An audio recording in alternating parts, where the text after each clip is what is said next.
Darkness plagues this world, unseen by mortal eyes. People prayed to the Immortal One to safeguard the sanctity of peace.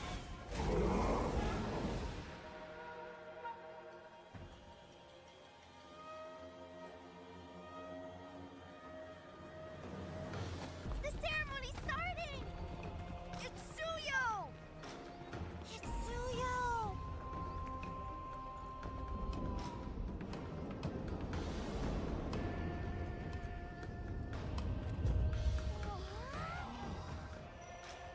I bear this mask, for this duty is mine alone.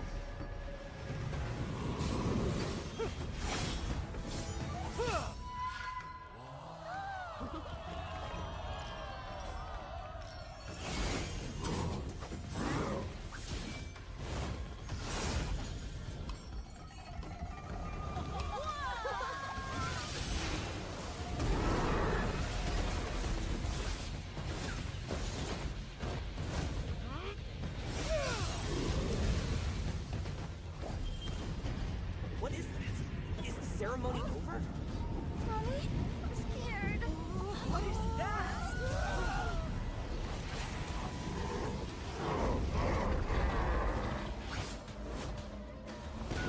Let's get out of here! Let's get out of here! Let's get out of here! In their hearts, fear festers into darkness. But deep within, there is hope to crush that fear.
Through this mask, I see no fear.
ulit, pre. G? -1? Ay, Max. We can. 4 seconds, 4 seconds. We can -1. G. G? Just fried chicken, fried chicken. Zia. No pure. Sige. No pure Zia. Zia, pre. Ay. Bulo mo. Okay, sa akin. Ang dali mo. Lila. Ay. Help me basic. Yo, pre. Nice. Tapos to, in the ball to. Sige, sama-sama na kayo mga tanga. O, mga bobo. Ingat. Ayan. First goal, careful to... Yeah, may imo ko, pre. In the ball. Tao lang ako. Power lang. Nice! Ay, nakita nyo. Ay, dikit na. Patay. Take.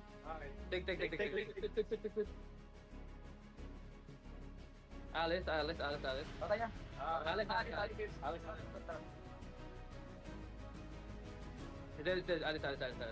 Alis, pre. Bobo! Yeah, 4v, sir. Ito, pre. Basta, gago! Bobo! Go top. Chris, tangat. Lapit. Buhay natin, tara. Abulin niya. Lapit ka. Gago, go top. Igun, tara, pre. Apat dito, pre. Go top. GG. Ay, tapin. Tama.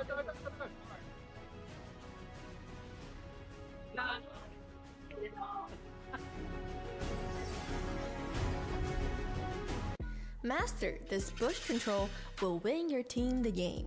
Hey guys, it's Liz here, and welcome back to another episode of Strategy Dissect. Today, I want to show you another important tip that can change how your team plays MLBB. I call it the Lord winning bush, and we all know what Lord means in MLBB. I mean, hopefully. Directly speaking, it's the mid bush close to the Lord side. Around 9 minutes into the first game between C9 and BTK, Lord spawned on the top side. Notice how Shark was able to walk into the Lord winning bush initially with Hoon's help, but he quickly wandered away few seconds after Valentina walked inside of the bush. This effectively gave up the Lord side of the map control to C9, which resulted in C9 taking the Lord without much pressure. Now let's go back a few seconds.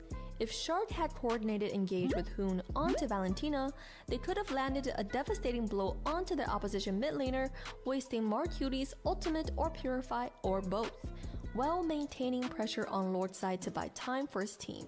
And now let's take a look at a different example.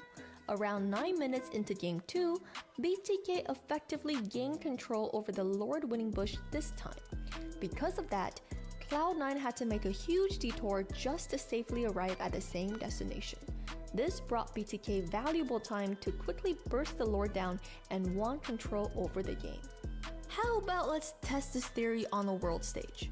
9 minutes into Game 2 of Fnatic Onyx PH versus Falcons AP Bren, you can see a constant juggle of mid Lord winning bush control.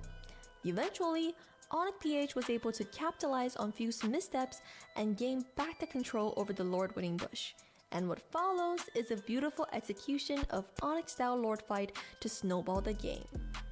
Hopefully this is all helpful. Make sure to like, subscribe, and turn that bell on. We will see you on the next episode of Strategy Dissect.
The journey's been grueling, the battles unforgiving, and only the best of the NA are still remaining.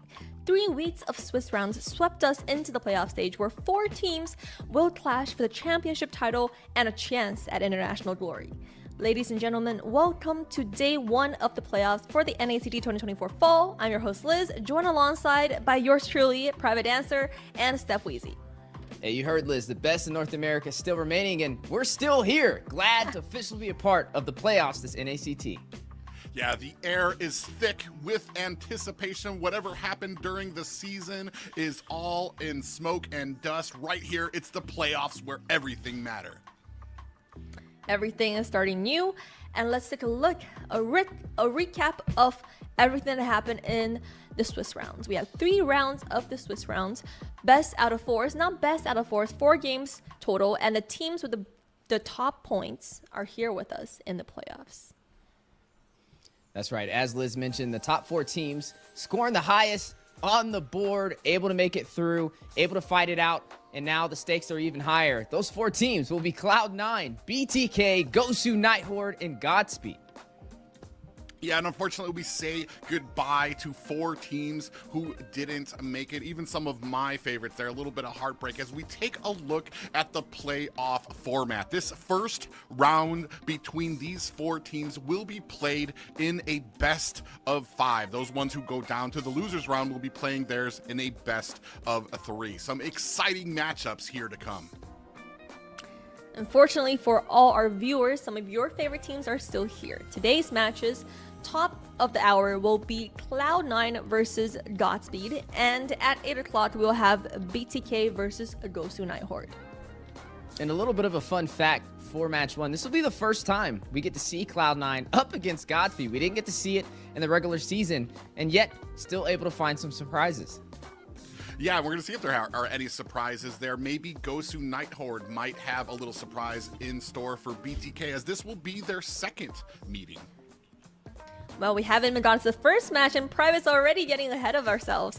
For the players, they're still looking at a $25,600 total cash prizes, 1.5 million diamonds, a total value of $50,000. That's a lot of dollars, and a chance at M6. Yeah, a lot of diamonds, a lot of money on the line as well. And that ticket to M6 to not only be the best in North America and also hold that banner, but also be the best in the world. Not to mention this NACT, the stakes have been climbing, and so has the talent pool. We've got all the restreamers watching it across the world, sharing the NACT fall season, and also putting it on the big screen for us to enjoy. Biggest viewer participation ever. Yeah, this year has been huge for Mobile Legends. We saw them in the EWC, saw them in MSC. Things are only looking to grow bigger with the M Series. And we can't do it without your support. For all the viewers at home, we have once again a giveaway for everyone. On the screen, you see a code and a QR code to scan for 30-month skin for Akai. That's some very interesting skin, so make sure you're one of the first to scan that code and get the skin. Yeah, make sure you scan it as soon as you can. It's not region locked. Anybody across the world can claim it. Only 30 available. As soon as you scan the code, it should take you in game. You still have to type in that long strip of coding right there. So make sure you screenshot it and save it and get it while it's available. Yeah, and for those of you who might be viewing on your phone and unable to scan it, you can actually go into the description of the YouTube video and you'll find a link there to put in the code as well. Well, Weezy must have scanned that code and tried to get one of the skins, because I didn't even know that information. So you guys better be quick and beat Weezy to the game and make sure you get one of the skins.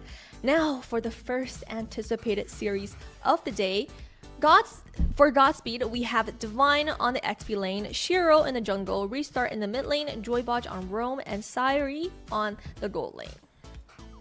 Yeah, definitely a stacked roster. We can't wait to see them compete. Godspeed, led over there by Joybotch, who we've seen him in previous NACT spearhead the way on some of the top teams, and definitely knows what it takes to go the distance. And hopefully today we can see them go a little bit further.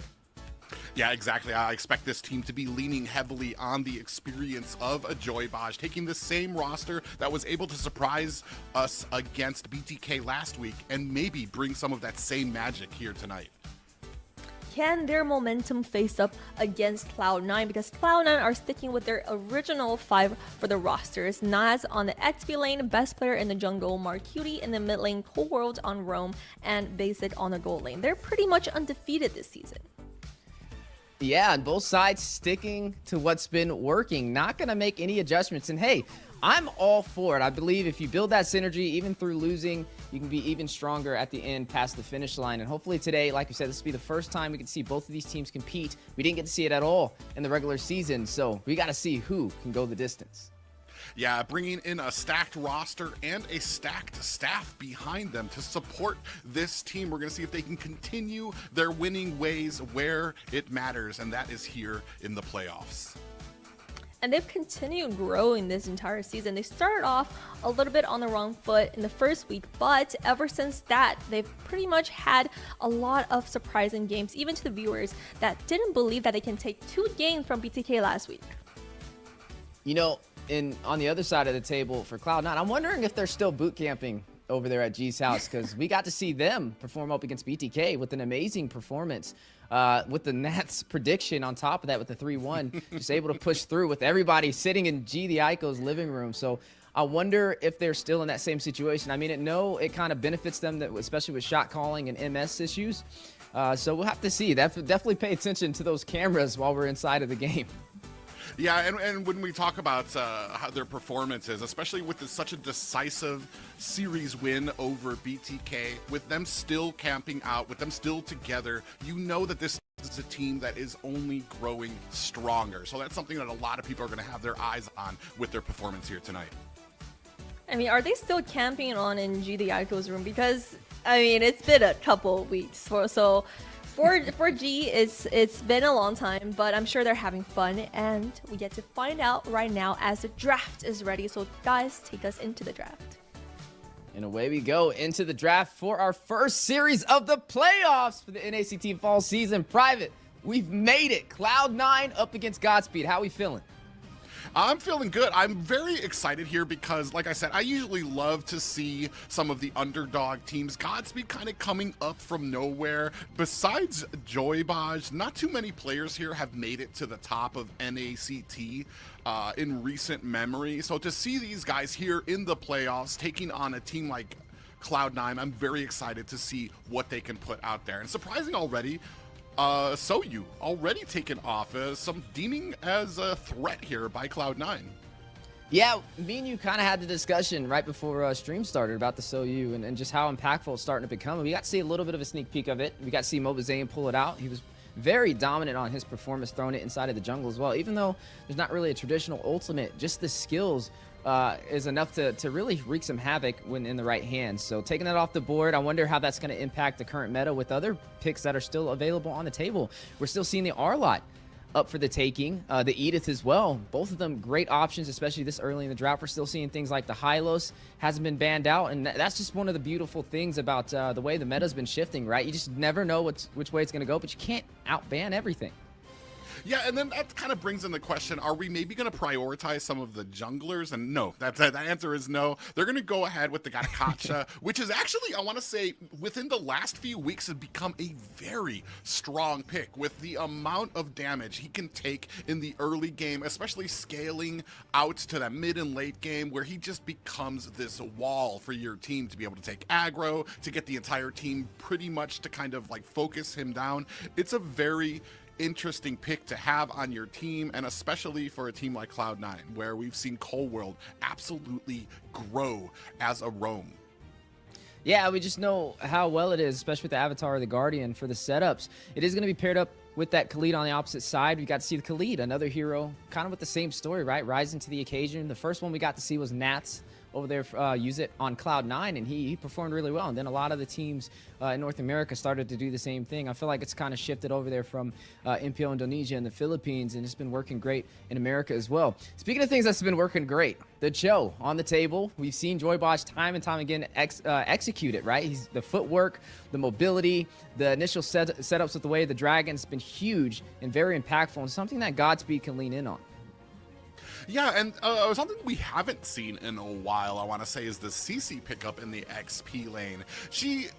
When we go into the XP lane, we usually kind of have been starting to favor a lot of the setting potential that comes from a lot of the XP laners. CC, while not a big setter, coincidentally not according to her name, she doesn't actually have any CC. She just has the ability to burst down heroes and kind of keep up that sustain, which will kind of cue well if she's going to be facing that Khalid in lane, who has a very strong early game where he's going to want to clear, he's going to want to invade, he's going to want to be a nuisance to the enemy jungler.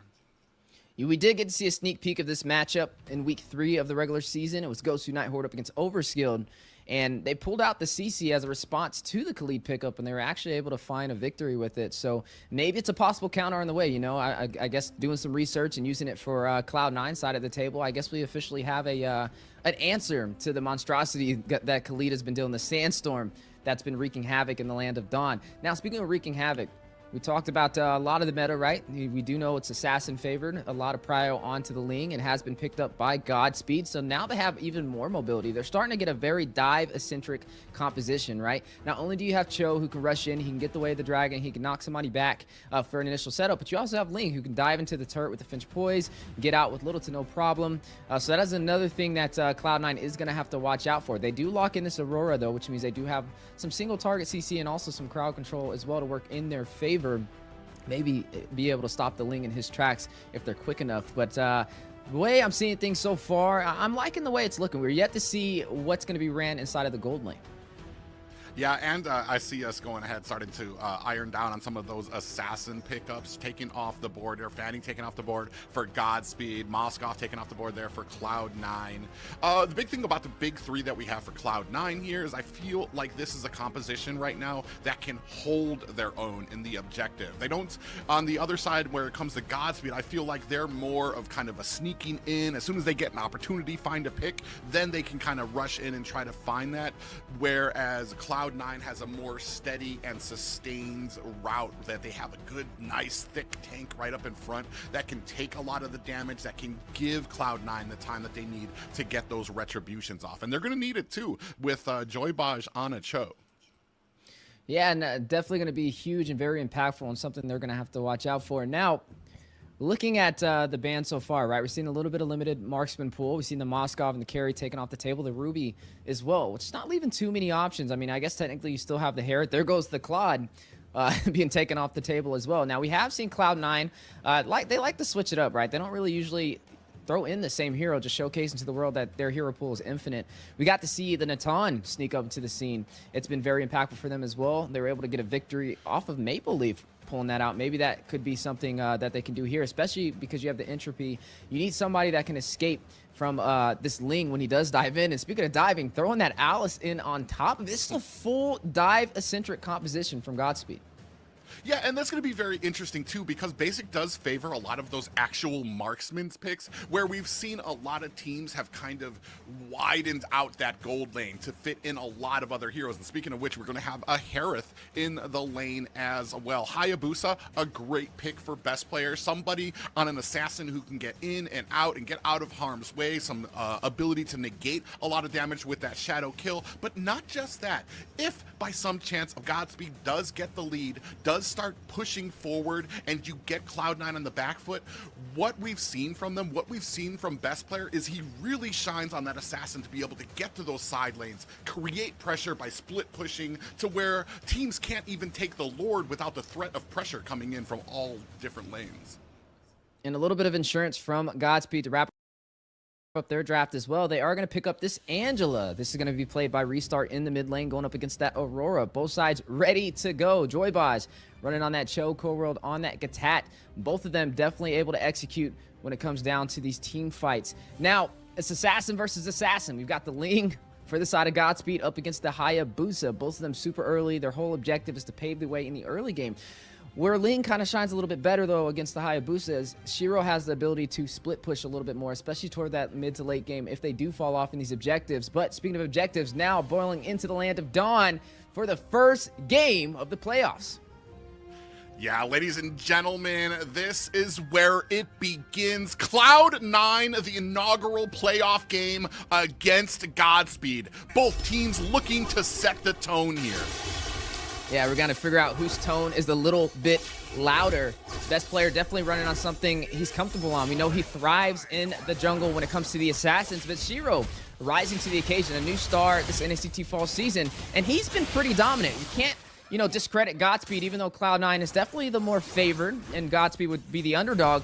Godspeed almost took down BTK. It came down to the last game, losing that series 2-3. So I wonder who's going to be able to lead the way in the early phase. A lot of pressure.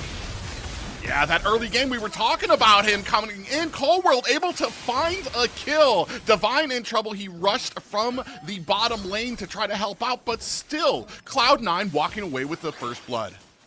Yeah, JoyBoss, he's definitely, he's a little too excited, a little too early, right? You want to kind of gauge what type of time Cloud9 is on. You don't want to allow them to get any advantage, especially in the early phase. They're a team, if you give them an inch, they will take a mile. I mean, look at the team right now. They're all sitting. Looks like they're at GD Aiko's kitchen right now at his dining table, ready to play this out for the series in the playoffs. Yeah, there's no better point to bring up to us is if that is going to be a factor here, having them all right next to each other. They don't need to have headsets. They don't need to be in Discord. They don't maybe get cut out when they say something. They're right next to each other, so they're going to be able to kind of keep that communication fast and clear with each other. Still right now, looking for an opportunity. Divine being pushed back a bit in his lane, and no worse for wear at mid. Oh, actually taking down to about 10%. Restart coming in, looking for the stun at Nats, but does get distance away as the first turtle comes up. Yeah, first turtle is now on the board. Both sides looking to go for it, but best player in a great position for the Radji. But look at Shiro. Ooh, yeah, he's perched up. He does have the Tempest of Blades is out looking for the retribution. He gets it. And Mark Cutie in trouble. Way of the Dragon slams onto him, boosting him into the team. The passive goes off and he is able to get away. Shiro in trouble, but that Angeling combo is more than Cloud9 can take. They weren't able to burst him down. And luckily, Godspeed get away. Actually, both teams get away without a scratch. Yeah, neither side gonna find any casualties right there, but the turtle does go over to Godspeed to give him the slightest advantage, maybe making up for JoyBoss falling that early in this game. Definitely still has a little bit of fight on their side. We are looking at best player now shifting his focus into the jungle, trying to catch back up. We got to see how these assassins start to play into this though, right? Outside of just the objectives on the map, such as the turtles and their buffs, we got to see how they play into possibly getting these early game kills on the side lanes. Ooh, a big way of the Dragon, followed by a Tempest of Blades coming out, and down goes a best player. A little bit of CC coming out from Mark Cutie is not quick enough to save his teammate, and now bringing the kills to a tie. Yeah, a smart play over there by JoyBoss. Yes, he was overly aggressive in the early game, led to a death on his side, but then able to make up for it by not only helping secure that turtle, but also catching best player out of position on that purple buff and finding a way to set up him for a kill. And that kill goes into the hands of JoyBoss as well. So off to a good start. Both sides tied 1-1 at the 3-minute mark. We are going to see, we got to see who's going to be able to get these late game items though, right? We're looking at the Harith going up against the Alice inside of the gold lane, both of them running magic heroes, so we're gonna see how effective it can be. We see the Alice has a lot more mobility, able to dive, able to create that opportunity for the AoE damage, but the Harith, he can get up close and personal. Well, yeah, and the Harith right now, he started with the little cheese build where you get the Azura sword and the mage pages first, so he's gonna have his max cooldown that he needs to throw down the Zaman Force and spam out that dashing ability to be able to do the maximum amount of damage to the enemy teammates there. Oh, JoyBoss finds another one. Way of the Dragon is out there. Purify is out. JoyBoss actually in a little bit of trouble, taken down to 50%. In comes Divine to put on some damage. Nats here messing with Shiro. Is it gonna be enough to distract him? Avatar the Guardian slams down, but Tempest of Blade makes short work of that. Angela with the Heart's Guard. Best player finds the Lord, and Ling is getting out of dodge. Oh. Yeah, Divine. Oh, the passive! And that might be it for Divine, who goes a little too deep. And Aurora had the passive there, froze herself, and was able to get out of it. That's that early game insurance, if I say so myself. Now up by 2 kills and also able to secure that turtle to even up the objectives on the board for both sides. Now, Cloud9, like I said, their team, you give them an inch, they take a mile. There goes Nats on the bot side, already going to take that tier 3 turret, which is going to open up the map and allow him to rotate even more on this map. We mentioned the CC being a possible answer, especially up against the Khalid, and now the battle on the way. Another Way of the Dragon does land. Down goes Nats. A big CC does catch 3 members. Now the score looking at 3-2. And just what you were talking about with that matchup, when it does come to the CC and it does come to that Khalid, she doesn't even have to really face him in the lane. The moment he rotates, she's going to be able to burst down the minions. The amount of damage that she can do to a tower so quickly is going to mean he's going to be punished every single time he rotates, and even more if he gets killed like we saw earlier. Yeah, the Starlight Requiem picked up over there by Basic, starting to get to those core items. You are looking at the Alice picking up the Clock of Destiny as well. But top side, a little bit of a taunt. Yeah, Sairi's going to be able to get out of harm's way. You can see Divine there looking for an opportunity. A flicker goes out to avoid the Avatar of the Guardian, and yeah, they're going to be able to kind of push this away, but you see the pressure already starting to mount at top, and 50% down is the health of that tower. And we are seeing Shiro on the Ling doing some great split pushing on the bot side, forcing Nats to kind of rotate back and defend his lane. Oh, and here comes the Heartsguard. Is it going to be enough to save him? It is not. Restart trying to punish Coldworld from the backside. You can see Divine comes in, finds a kill onto best player, the Tempest of Blades under the tower. Coldworld almost gets picked off, but Basic is able to turn it around, find the kill on Shiro. Ooh, that's 2 high-value targets to your jungler and your ADC taken down. Only losing best player in the process. That's definitely going to be a win inside of Cloud9's book. And also able to take the turret on the top side. Both tier 3 turrets for the bottom and the top side have now been pushed in. Look at Nas damage onto Divine. We're only 7 minutes in. Even though we're not stacked up in kills, you're starting to see a heavy pressure in early game won over by Cloud9. Sairi dove into the wrong bush and got mollywopped by 4 members of Cloud9. They just burst him down like he was nothing. That's going to go ahead, set up this next objective, this next turtle, as we see even the mid tower, the entire first row of towers taken down except for that mid, but I want to say that mid hanging on by a thread. Hunter Strike picked up over there by best player as well.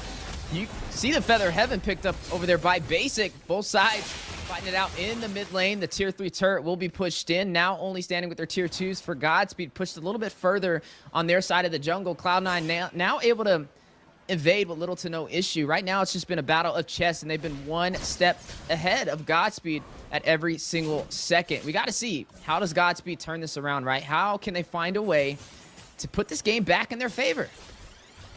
Well, I mean, they're trying their best. Oh, you have the Heartsguard here. Basic actually might be in a little bit of trouble. Avatar the Guardian comes out for the save, and he's still able to get the kill onto Basic, using that Finch pose to get away. This combination, this Angeling that we've seen so many times when Assassin meta is up there, is just so strong. It means that you have that little bit of insurance anywhere on the map at any time. Yeah, it allows you to be a little bit more aggressive. Yeah, Way of the Dragon comes out. Quad Shadow's best player narrowly able to find a way to get himself out. Nats here trying to put on the damage. In goes Sairi, finds best player in the bush. Meanwhile, Joyboss still trying to put some damage onto this tower, and they are going to be able to get out of their. Nats looking locked onto Joyboss. He's going to be able to use that Jikundo, hopefully to get himself away. Sairi trying to provide some recovery fire there as well. We do have the Tempest of Blades here onto Basic again. Is this going to be enough? Goes in on Basic, who's dashing for his life and able to defend his tower. Coldworld coming from the mid lane. Avatar the Guardian, Shiro easily avoids it. It avoids the dash from him as well. In comes best player. This might be it for both Shiro and a Restart, who finds himself on the bad end of a shadow kill. Now the reinforcements from Godspeed coming in, trying to make Cloud9 pay. Joybaj with the Way of the Dragon. Best player finds 2 kills again onto Godspeed. 10-4 right now.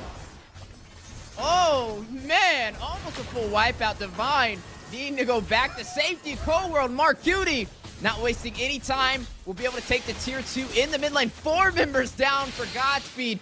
Cloud9 not losing a single teammate, extending the lead 10-2 for a massive advantage and creating the opportunity for them to be able to take this Lord. It started with Basic outpositioned, outnumbered by Shiro and Restart, but what was once in their favor turned into something to work in for Cloud9. They were able to not only get the kills, able to take 4 members down, and also able to take majority of the search. 2 tier 2s fallen, not only the one in the mid, but also the one on the top side. Ooh, Shiro going in against... Ooh, best player comes in. The Hearts Guard was hovering there, so I'm not sure what happened there. Maybe a miscommunication by Restart there to come in as best player came in and just absolutely put on the big damage. Syri now with the Hearts Guard trying to take down the team. He's going to flicker, but still gets taken down by Nats. The CC coming out from Mark Cutie as the rest of the team focuses down to that mid tower.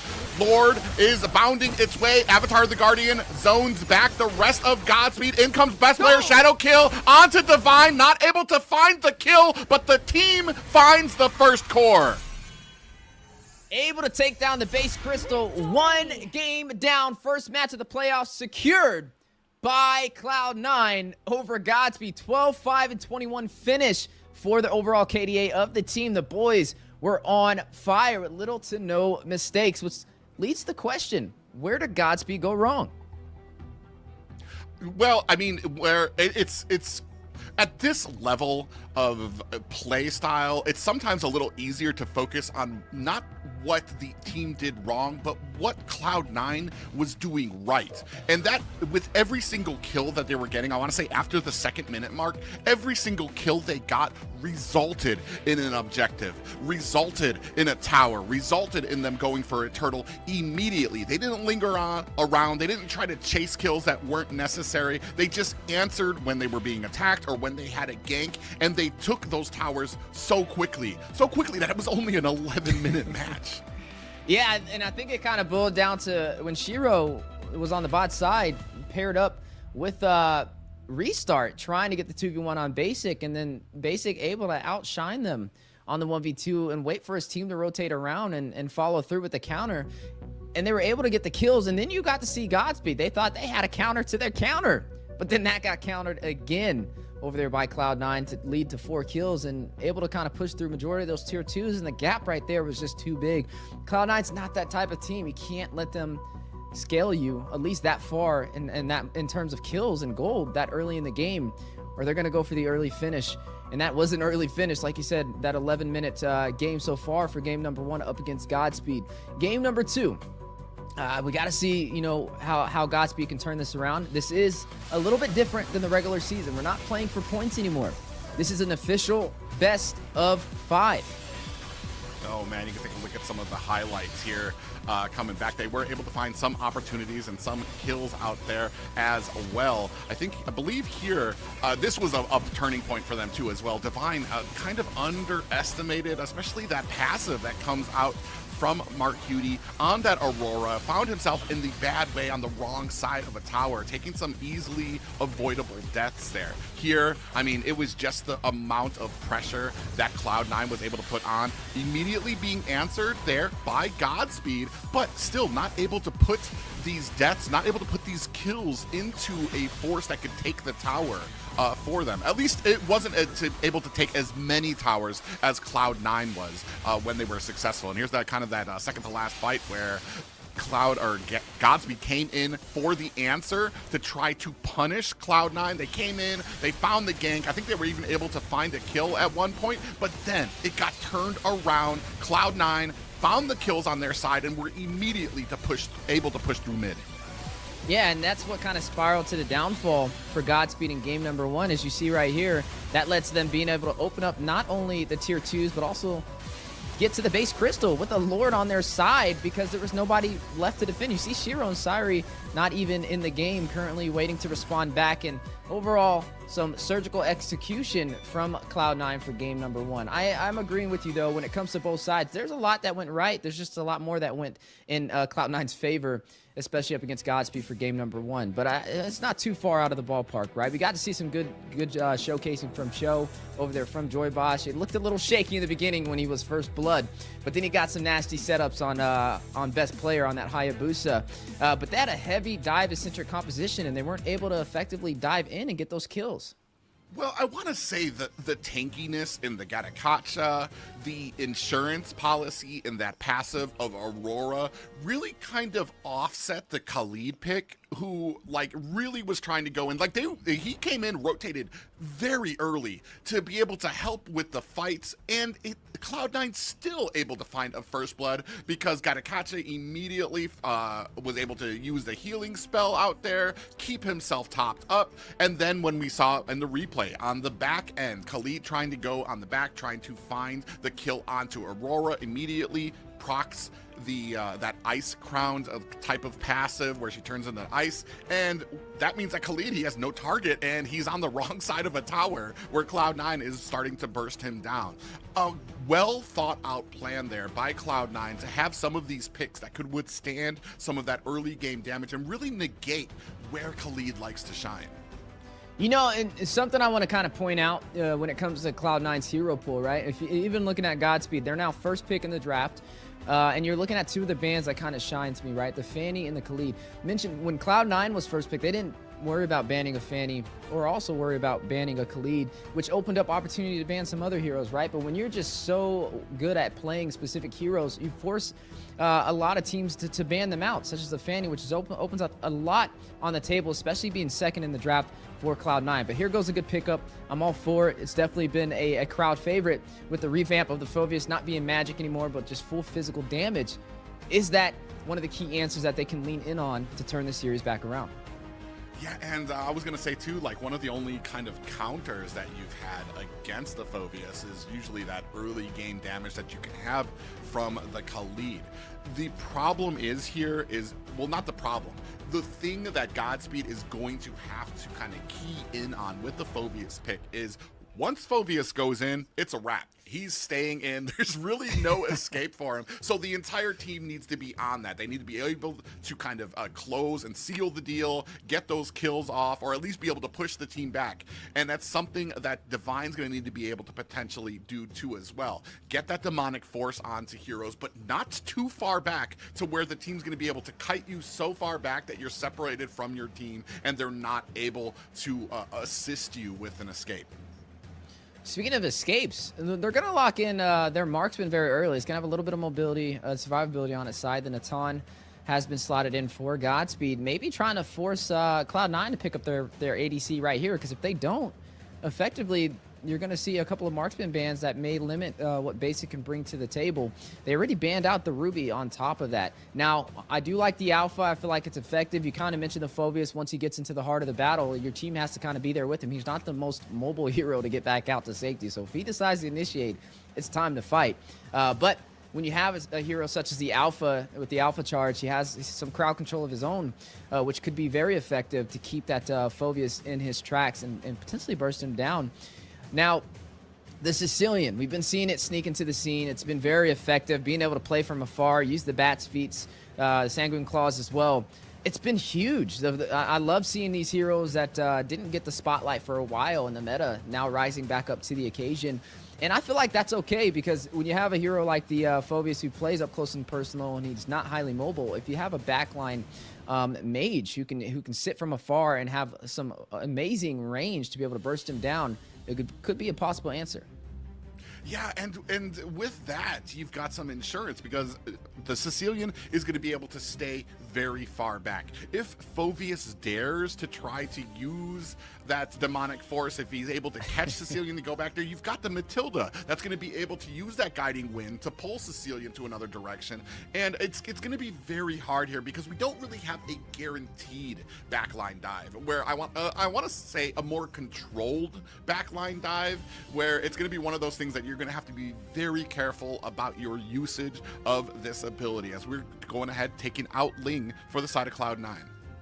Now, there's still some picks on the board that don't want to be overlooked by the side of Godspeed. The Gatat could still be put in the XP lane since you are running the support in that roam position. You could also pull out the Hylos, who is yet to get the respect he deserves, could be pulled out in the XP lane as well for the side of Cloud9, and this is what we kind of talk about when it comes to their hero pool. It's pretty much infinite.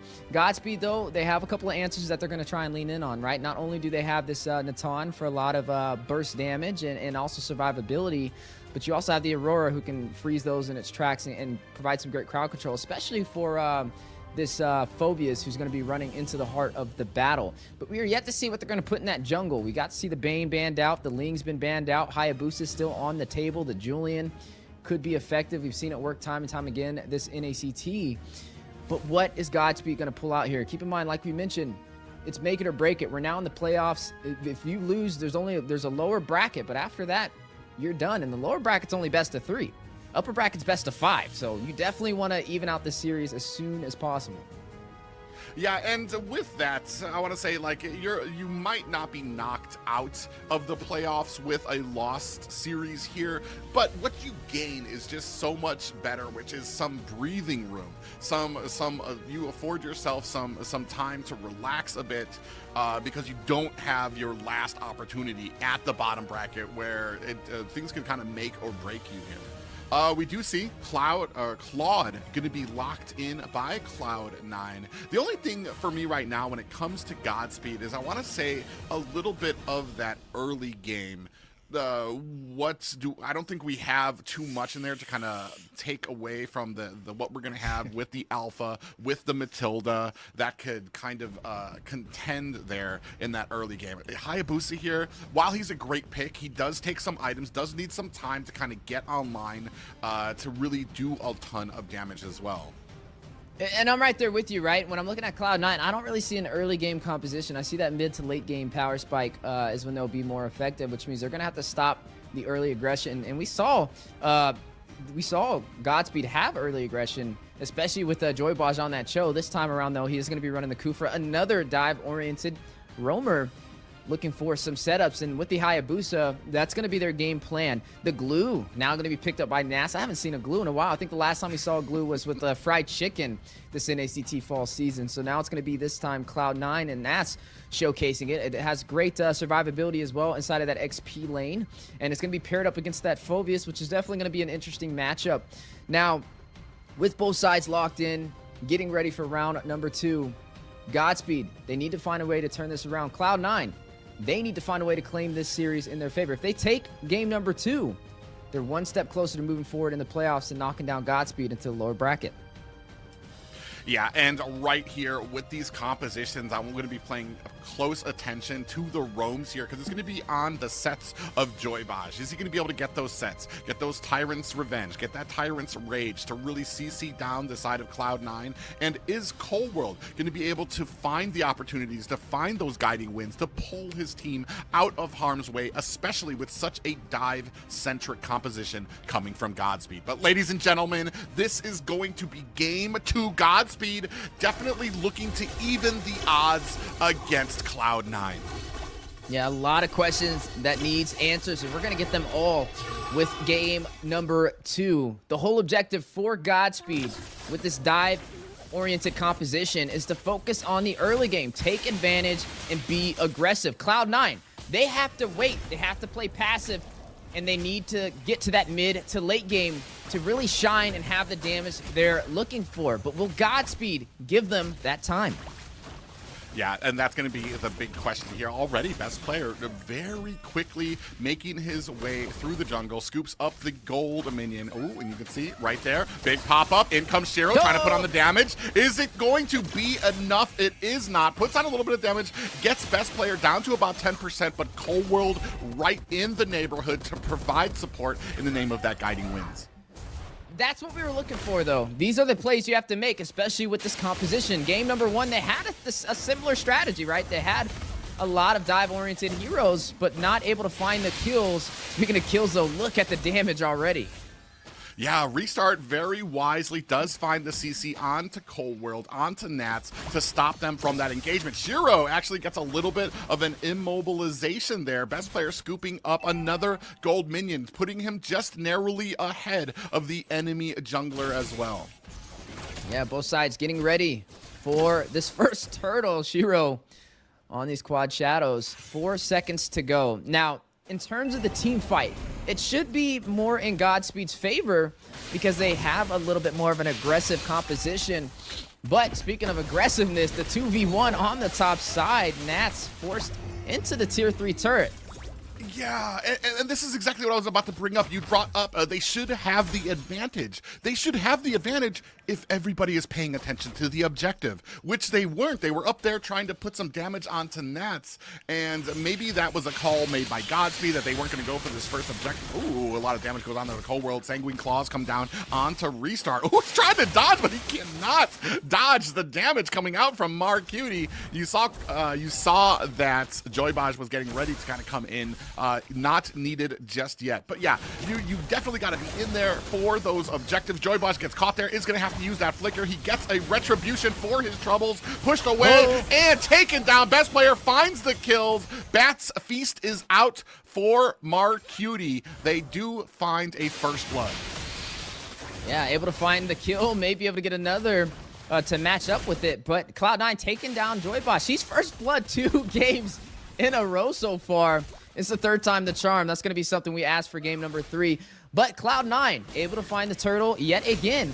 And a kill. Oh, man, comes in with the alpha charge. Ashiro with the quad shadows, luckily able to save himself. And this is something that we brought up during the season, that it's going to have to be on the roams to not get caught before objectives or checking bushes. It's something that a lot of the bigger teams really take advantage of if they find that weakness where a roam might not be prepared, might be a little too far out where his team can't help out.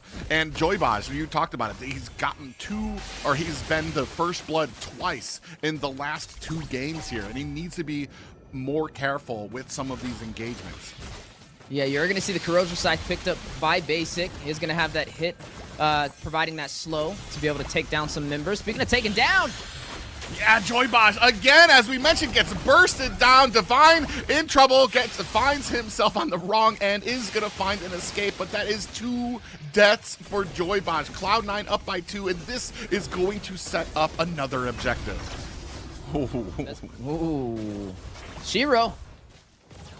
Yeah, he tried to go in, tried to find the quad shadow to get in there for the steal, but was not. Best player very quick on the draw with that retribution battle. Yeah, and Cyree 2v1 matchup, circling Eagle. Oh, he uses that entropy, and I think he used a flicker as well to get himself out there. Joybaj comes in. Nats on the side of the tower here. He's super tanky already at the 5-minute mark to where he's able to take on a huge amount of damage. A 2K gold lead for the side of Cloud9, and they are already all over Godspeed's jungle. Yeah, looking to take some turrets now. Proxy in the lane on the top side in position, but a 3v4 may be on the way. Shadow kill goes in onto the 4 members. They're going to go ahead and back off. That does save the tower. So a good play there by Shiro to come in with the quad shadow. Knew he wasn't going to be able to get the kill, but he was going to be able to clear out those minions. Yeah, Clock of Destiny picked up by Marcutie, slowly starting to rev up. He's already got a kill on the board as well to work in his favor.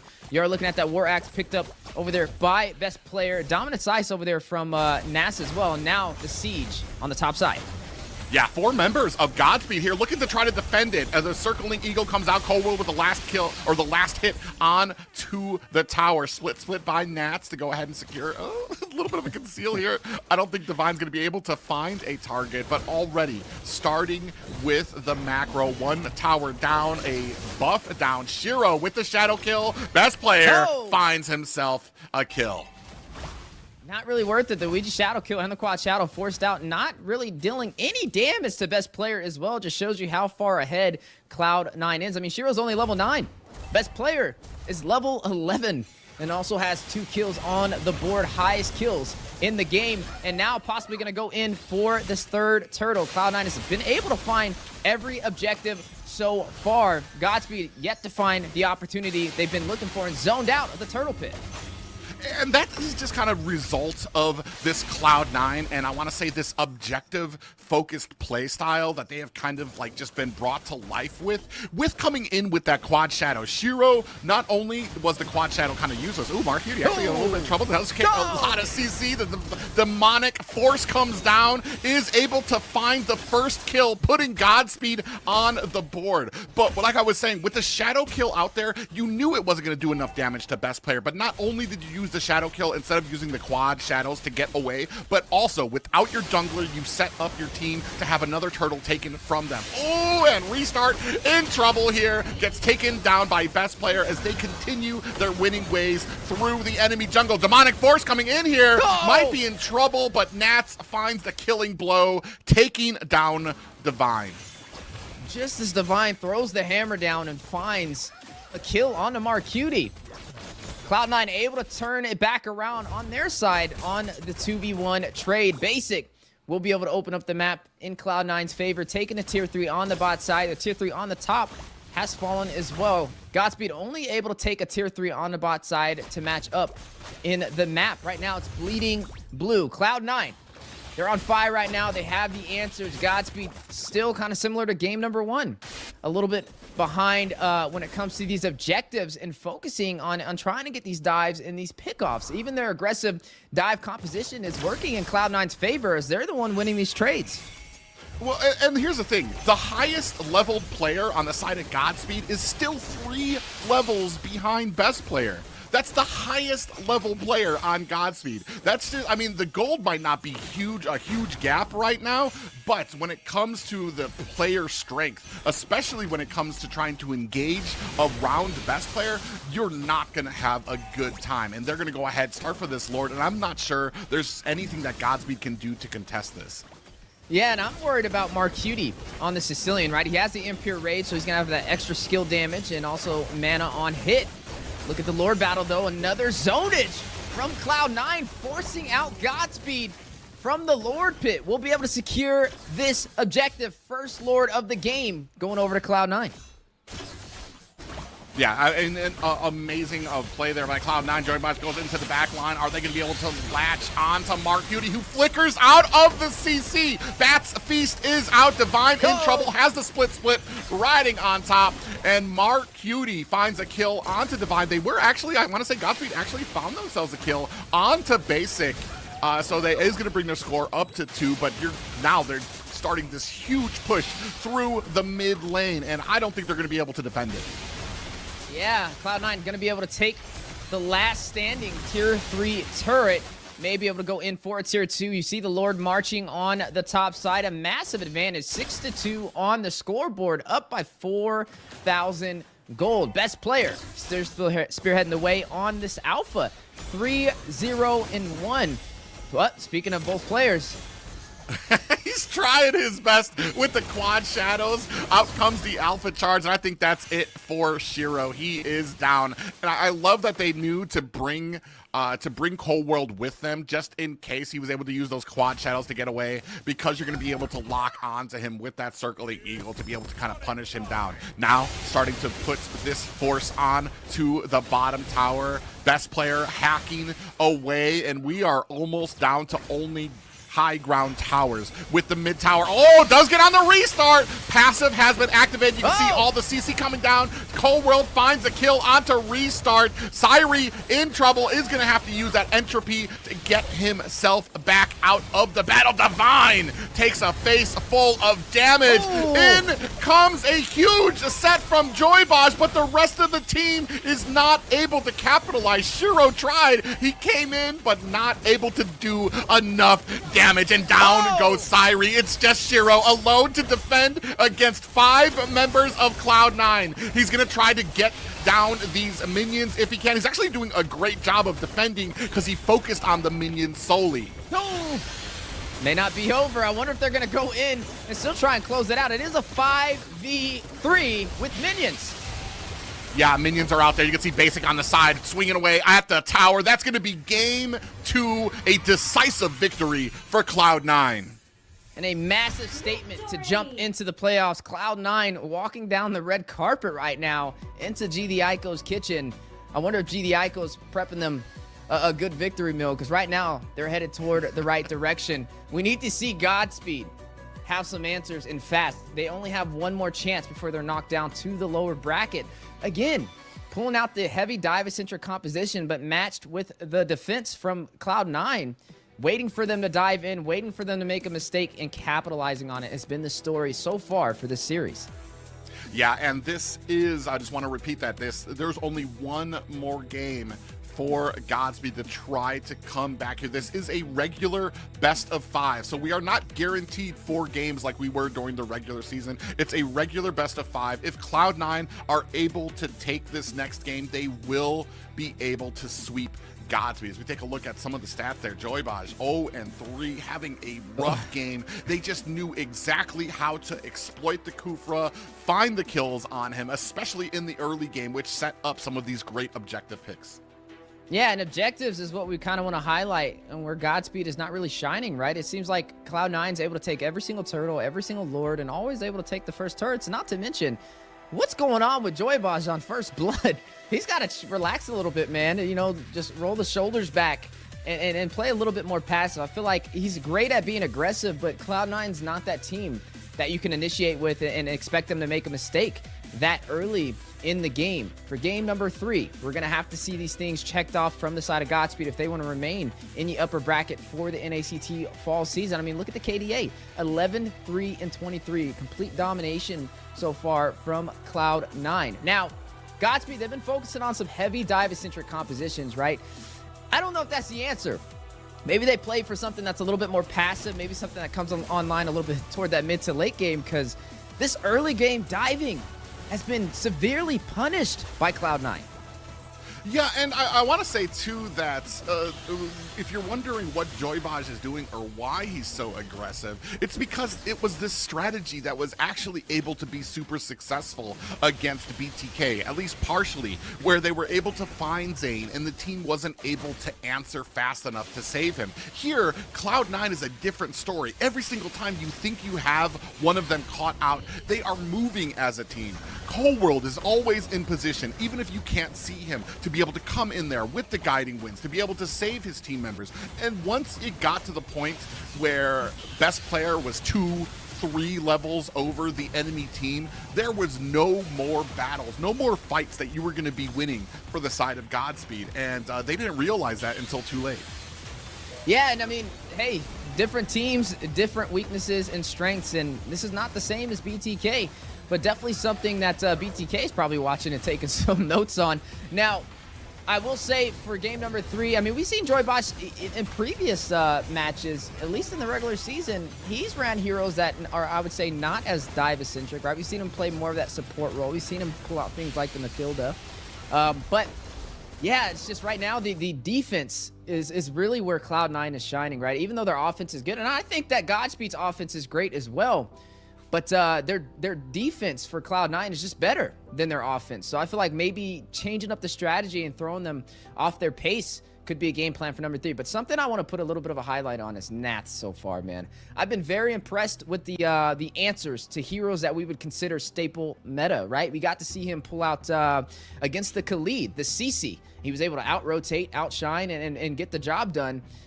He executed perfectly. And then we get to see in game number 2 up against another XP laner that's been very dominant, the Phobius. He pulls out the glue, and he does the same exact thing. Now, that's something that also Godspeed has to find an answer for. What do you do with Nats?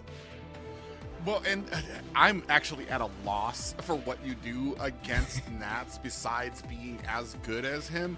We've even seen Chicken struggle. It's not just the player that is having the good time with how skilled he is, it's the picks that he can put out there.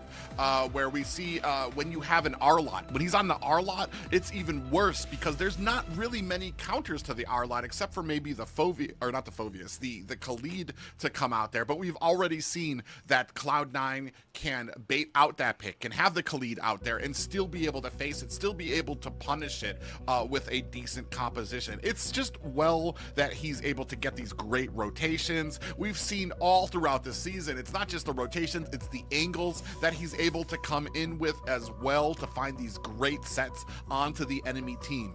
But we're going to see if Godspeed has a plan here in what could possibly be the last game of this first series. Bane, Soyu, and Ruby taken off the board for Cloud9. On the side of Godspeed, we see Chip, Phobius, and Fanny taken off. They really just do not want to see best player on that Fanny.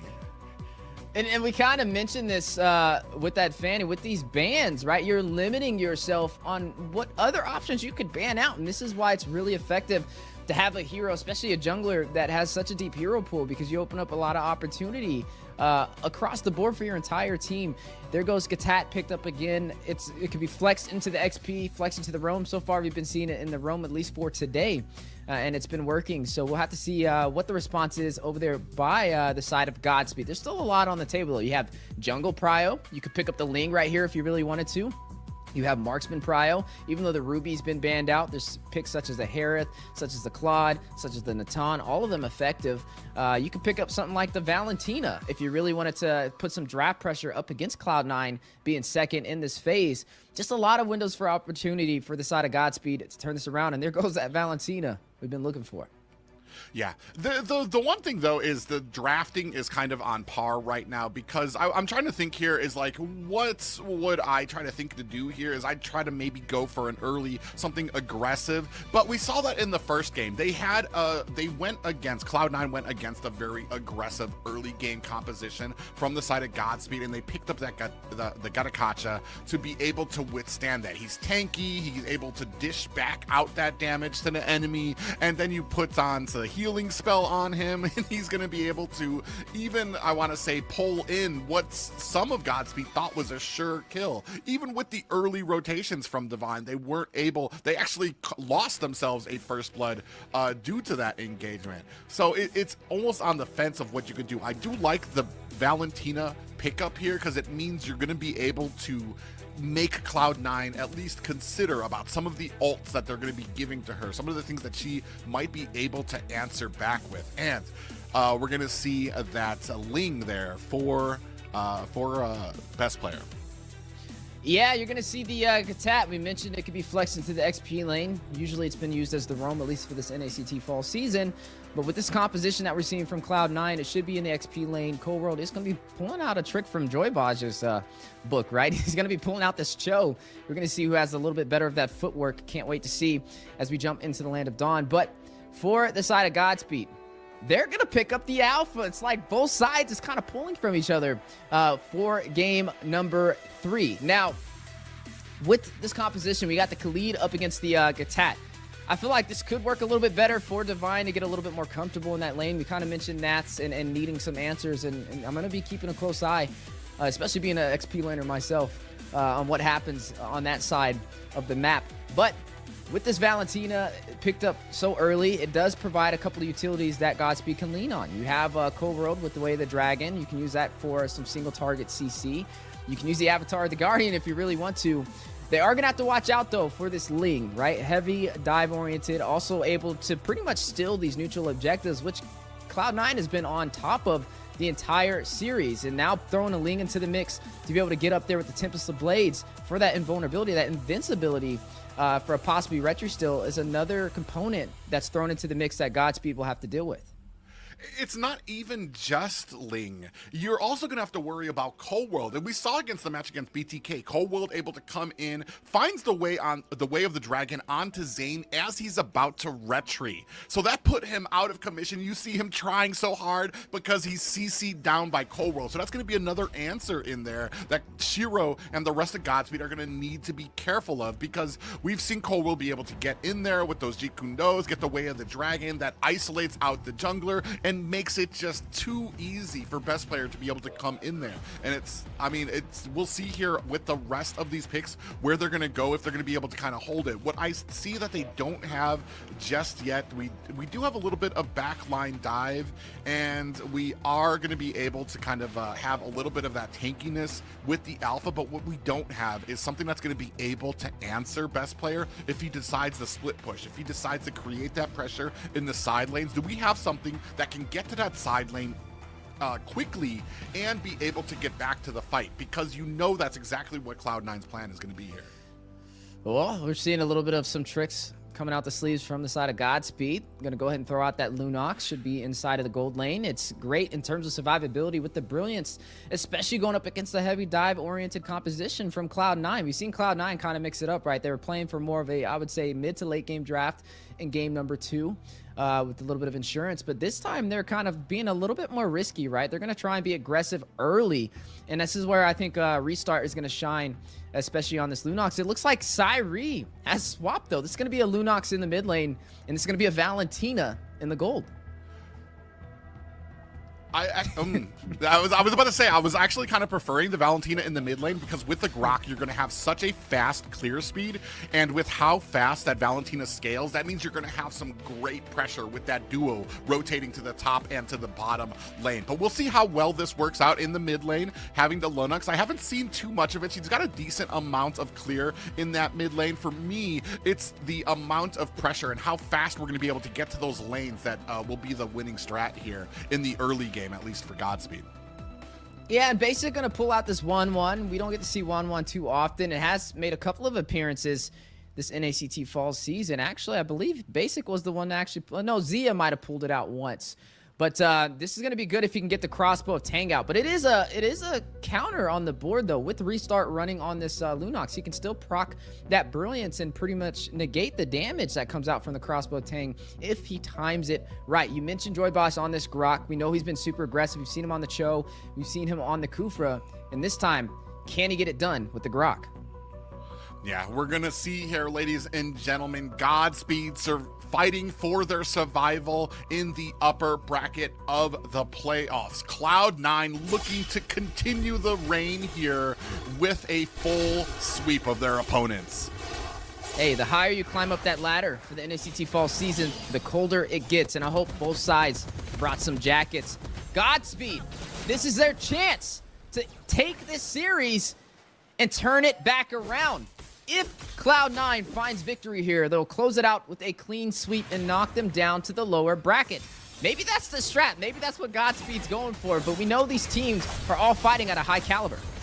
Oh, already expending that flicker is Restart. Best player in a little bit of trouble. Shiro coming up from the side, has the alpha charge. Tempest of Blades is out, trying to put the damage out. Shiro finding that space between him and Best player, who narrowly was able almost to find a kill. Luckily, no team took a death just yet, but we were already talking about those early rotations coming from the side of Godspeed. Joybaj takes a bit of damage from Basic, who is not worried for his lane just yet.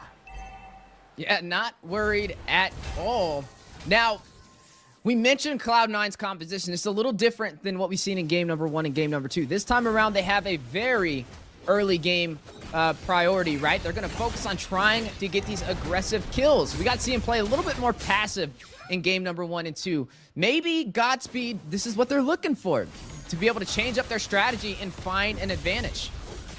Oh, excuse me, I didn't even realize it's Nats on the Cho here, so it's not going to be Cold World, but I think Nats is going to be just as lethal on that Cho. You can see here right now 3 members of Godspeed trying to chase down Cold World, but I mean, we talked about it. Gatakacha is so tanky, so resilient in a lot of these fights. Joybaj putting the damage on the Mark Cutie. Is it going to be enough? Divine looking for an angle here. Shiro here, while Best player perched up, looking for an angle to come in. Shiro finds the first turtle. So good start for the side of Godspeed. No deaths just yet, and finding themselves an objective. Yeah, able to find something to work in their favor, and that's what we've been looking for. Hopefully they can keep that momentum in their favor. Best player, he didn't even go in for that objective. He did have his Tempest of Blades as well. Yeah, I feel like he's trying to, with them not taking this first turtle, he's trying to punish Godspeed by going in. He's already taken 3 minions from Godspeed in his jungle right now. Do have the Avatar of the Guardian used by Cold World defensively to get himself out of that fight. Now it's Godspeed looking for the invade onto that. Basic's gonna back up all the way to his tier 2 tower as Cold World coming in, trying to put the pressure on. They're not going to be able to get this tower just yet. Ooh, Nats goes in, finds the way of the dragon. A big pop-up by them. Joybaj finds a kill onto Mark Cutie. It is chaos in the jungle right now. Tempest of Blades is our best player with a hair of health, able to find an escape with that Tempest of Blades. Beautiful start for Godspeed. Even though they don't have the dive-oriented composition, their team shines when it comes to team fights, as you see them all grouping together, and they're doing just that, outscaling and outbeating Cloud9 when it comes to the 5v5 engagements. As we are seeing some of the items on the board, both teams trying to get to these core items ahead of the others. It's only a 1 kill difference though, but a turtle onto the side of Godspeed to kind of help them toward their core items. So far though, I feel like Godspeed's doing a really great job on putting on that early game pressure.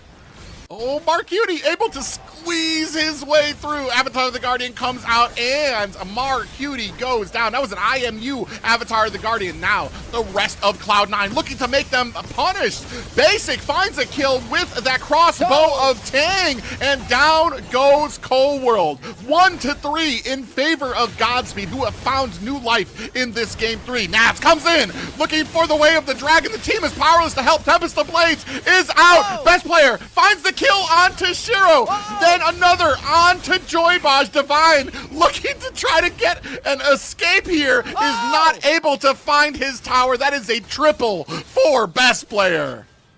And that is something you can't pick up overnight. The synergy to be able to turn that back around from Cloud9, starting with the setup with the Way of the Dragon from Nats to go ahead and catch up on Cyree. And then best player rushing in with the Tempest of Blades to take him down. Not only able to take the turtle, but take 3 kills on top of that.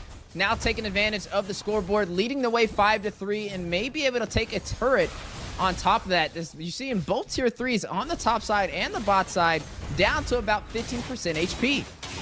Yeah, it's just crazy how Nats is able to find the angle, get in, find the way of the dragon onto Shiro, shuts him down. Oh, Mark Cutie actually finds himself on the wrong end of an IMU Avatar of the Guardian. Speaking of Shiro here, looking to create some distance here, putting the damage onto Nats there. Oh, best player perched up with that Finch pose, decides against going in. I'm just looking at Joybaj's camera right now. Even though his team is slightly behind, that man has the biggest smile out of any player this NACT fall season. You can tell he's confident. You can tell he's having a blast. Ooh, Shiro actually finds Nats. Are they going to be able to find the kill? He does. Tempest of Blades is out, though. Shiro in trouble here, connecting his swords. Best player finds another kill on his belt. 4-0 right now. Highest kills in the game, possibly more in climbing. Godspeed need to be careful. They're not too far behind in kills, though. 5-6 so far. Ooh, we have a gig engagement here. Restart finds a kill on to Mark Cutie. They really are able to punish Mark Cutie right now. Crossbow of Tang, Basic finds a kill on to Joybaj. He's able to find these crossbow of Tangs very early and find kills, especially for a hero like Wanwan, who takes some time, takes some items to actually come online. Yeah, and, you know, that's definitely going to kind of foreshadow what we'll be expecting toward that mid to late game if he's already able to find those weakness points this early on within that 17-minute mark. But right now, able to take another turtle under their belt, 2 turtles to 1 up against Godspeed, working in Cloud9's favor, and now on the board, leading by 4,000 kills. Hawk's Claws, Berserker's Fury, picked up by best player for some sustainability, for some crit damage as well. Looking on the other side, though, when it comes to the ADCs, 4,000 gold for Restart, for Cyree, which is the Valentina in the gold lane, 3,800 gold, which is very short compared to Basic at the 5,800. Ooh, and we're already at the point where Godspeed is just replying to the pushing potential coming out from Cloud9. Another Way of the Dragon latches on, finds a kill onto Divine. Cyree looking for an escape. Look at the dive coming from best player. Avatar the Guardian comes in as well. Basic finds a kill onto 2 members. That is 4 down for the side of Godspeed. It's just Shiro alone against 4 members of Cloud9, and they make easy pickings of him. Easy pickings, clean up on aisle 9. Cloud9 able to find 4 members of Godspeed. Now should be able to take the tier 2 in the mid lane as well. They already took the tier 2 on the top side. We just gotta kind of put some highlight on the best player right now, right? On this Ling. He's been very effective. It's been a while since we've seen a Ling kind of get a lot of kills, especially in the early game. We're only 8 minutes in. And he's officially put up that bridge to be able to make that advantage. Yeah, and I want to say it's due in part to the setting that's coming out from Nats and Cold World. You have Nats comes in, finds a way of the dragon. Cold World immediately tunes up the band for that Avatar of the Guardian. Meanwhile, you have the Tempest of Blades from Best Player. It's like they're living in the same house or something and know each other's moves and how they're supposed to be synergizing with this. It is unmistakable for some of these engagements. They're making the most use of this Cho to isolate that one member. There goes Naps, another Avatar of the Guardian. You see, Avatar of the Guardian comes out. Are we going to have a Tempest of Blades coming in here as well? They don't even need it, as Basic's going to be able to clean up the job. Godspeed running for the hills. Are going to be able to make it to their tower. In comes Joy Boss with a wild charge. They turn it around, looking to put the damage on Mark Hughes. He still finds a kill. Best Player finds one. Tempest of Blades is out. Makes short work of restart, and that is a complete team wipe for Godspeed, and quite possibly the final push. Oh yeah, that's for sure game. I mean, Shiro, he's back in now. He has to clear out these minions. He may actually be able to do it, but he has to clear them down. Oh, they're going to go ahead and CC him down. He does have the crown to be able to negate some of that damage, but he goes down very quickly. Top high ground is down. Now you can see Best Player try to put some damage onto that bottom one. Does not have the minion strength to do it. And Godspeed have a momentary reprieve. Yeah, they're able to kind of push them back for who knows how long, though, because Cloud9 is in a very good stance to be able to get another early finish. We got to see them have an 11-minute finish for game number 1, but it looks like they're trying to beat that record. Ooh, we do have Tempest Blades coming out. It still finds the kill onto restart in front of 2 of their members. Syri next on the chopping block. He has the taste for blood. Run for the hills. Godspeed backed up into their tower, their last high ground tower as well. Minions forcing their way in. As you can see, the flank coming from Cloud9. Divine in trouble. Shiro using that alpha charge. Is it going to be enough? Ooh. Basic finds a kill onto Shiro. This might be it. Divine gonna get that healing from his first ability. Minions are now at the core. We do have the brilliance coming out, but it's not enough to save restart from Nats. And ladies and gentlemen, a clean sweep for a dominant Cloud9. Look at that, just in time for dinner. I think G the Ico just finished the steak for Cloud9. As you see a lot of high fives. Look at Basic waving their banner. A flawless series leading the way. The first series in the playoffs, a 3-0 sweep against Godspeed. Yeah, and quite a dominant one. Even with, I want to say, Godspeed had such a great early game. All it took was them to just get synced up, Nats to go in, find the Way of the Dragon. Then you had Way of the Dragon, Avatar of the Guardian, and then Ling. Best Player would come in with that Tempest of Blades and clean up shop. It was such a great combo for the side of C9. Yeah, I mean, if anybody got MVP, it definitely had to be Best Player. Even when it was a 1v3 situation, he was able to get the pick off, able to go back to safety. But overall, the synergy from Cloud9 has definitely been shining as we progress through the playoffs. And especially in the regular season, we got to see their showcasing of their synergy. And even with the new addition on the roster, it's been proven to be very effective. A dangerous team that you cannot take lightly. Now, with this victory, right? They have now secured a spot moving on forward into the upper brackets. Godspeed will be the first team to drop down to the lower bracket. Yeah, an unfortunate position to be pitted in. Godspeed tried every single thing that has been successful for them, and it just kind of shows the communication and how well prepared Cloud9 was for this matchup. As we take a look at the stats here, 22-7, 50% of those kills on Best Player alone, as we take a look at some of these highlights. Yeah, definitely full of excitement and showcasing that Cloud9 is ready to hold that flag for North America as one of the top contenders in the playoffs. Definitely has a lot of crowd favorites alongside them. Now, Godspeed. There was a lot that I would say went right with them, but more that just went right with Cloud9. Hopefully, as we scale through this playoffs, we see a different story from them in the lower bracket. Cloud9, though, they have yet to really have too many mistakes. They've only taken one loss this entire NACT fall season. Not a series loss, just a single game loss, and that was up against BTK. Yeah, and I want to say, even some of the things I noticed from Cloud9 in some of the early series where you had best player not really joining in a lot of the objective fights in the early game, or trying to split push, even that has kind of subsided with a lot of these picks in this series, where he's joining a lot of these fights, and he's actually making a huge difference in these fights. You saw here, basic on a Wanwan in the opening minutes, still able to get that crossbow attack and find a kill, where Wanwan isn't really too strong. You know, there's so many highlights when it comes to Cloud9. When it comes to Godspeed, though, there's some that I do want to point out as well. We got to see some great setups from the Kufra on Joy Bosch, but we also got to see some good setups from him on this Grok. He ran back, got the flicker play backward into Cloud9 for a setup, and it was effective, but it caused a full wipeout. But that's enough excitement for that series. We got to figure out what our host thinks about it.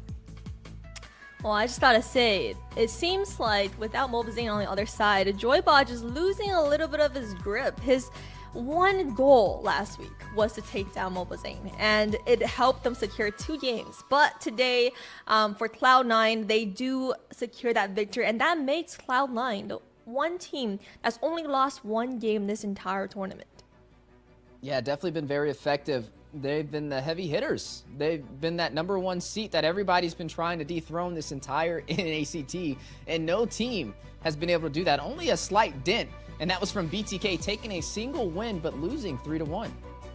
Well, and you brought up how he was able to kind of, Joybaj was able to kind of really focus down mlbb last week. I want to say he tried in this one. You saw there were plenty of opportunities. He latched on the best player, but always Coldworld was right there to provide the support to be able to find the escapes there. So quite the difference of what they were facing from this week and last week too.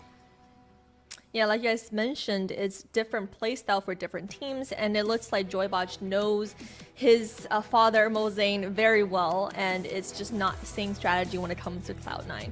But in the end of the day, it's still, no one's getting eliminated today. Fortunately for us, we don't have to witness the goodbyes with the players, but we do have an interview with Cloud9, and today we have Coldworld joining us. Hi, Coldworld. I know one particular person in the chat will be very happy to see you. How are you guys feeling now that you are officially in the grand finals in the upper bracket right now? Feeling good. Mm-hmm. Yeah. Yeah, and we saw you pull out a lot of different roams this season, and just now you had the Gatakacha. Is there one hero that you feel like is your strongest or your favorite hero right now? Yeah, Fanny. Okay. Well, we hope to see you on a roam Fanny in the upcoming weeks. Now, with Cloud9, you guys are so dominant for this entire season so far. If you were to describe Cloud9's playstyle to someone, what is one word you would use to describe yourself? Slow. We like to play slow. Yeah. Mm-hmm. And it's really helped you guys kind of especially get the hang in the late game. And you guys have looked so solid this entire season. What are you still working on to improve with the team? Definitely synergy, because we're still a new team. This team, yeah, we acquired like 2 new players like 2 weeks before NACT, so we're still trying to work on the synergy. That's it. And teaching Carlos how to synergy is already so good. How successful has that been, teaching Carlos? Good. He can understand us. Yeah.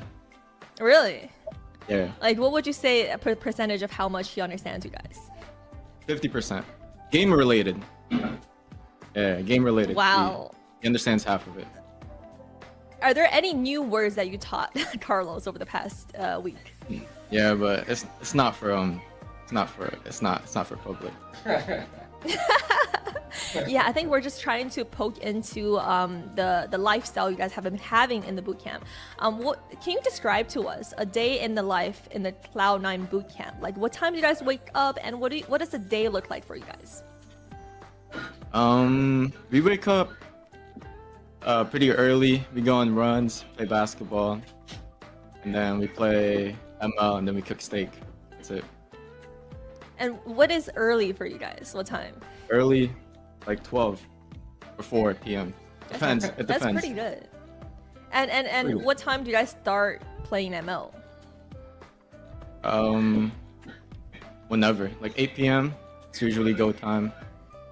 Wait, so you guys wake up at 12 and then the whole day goes by and then you start playing ML at 8 p.m.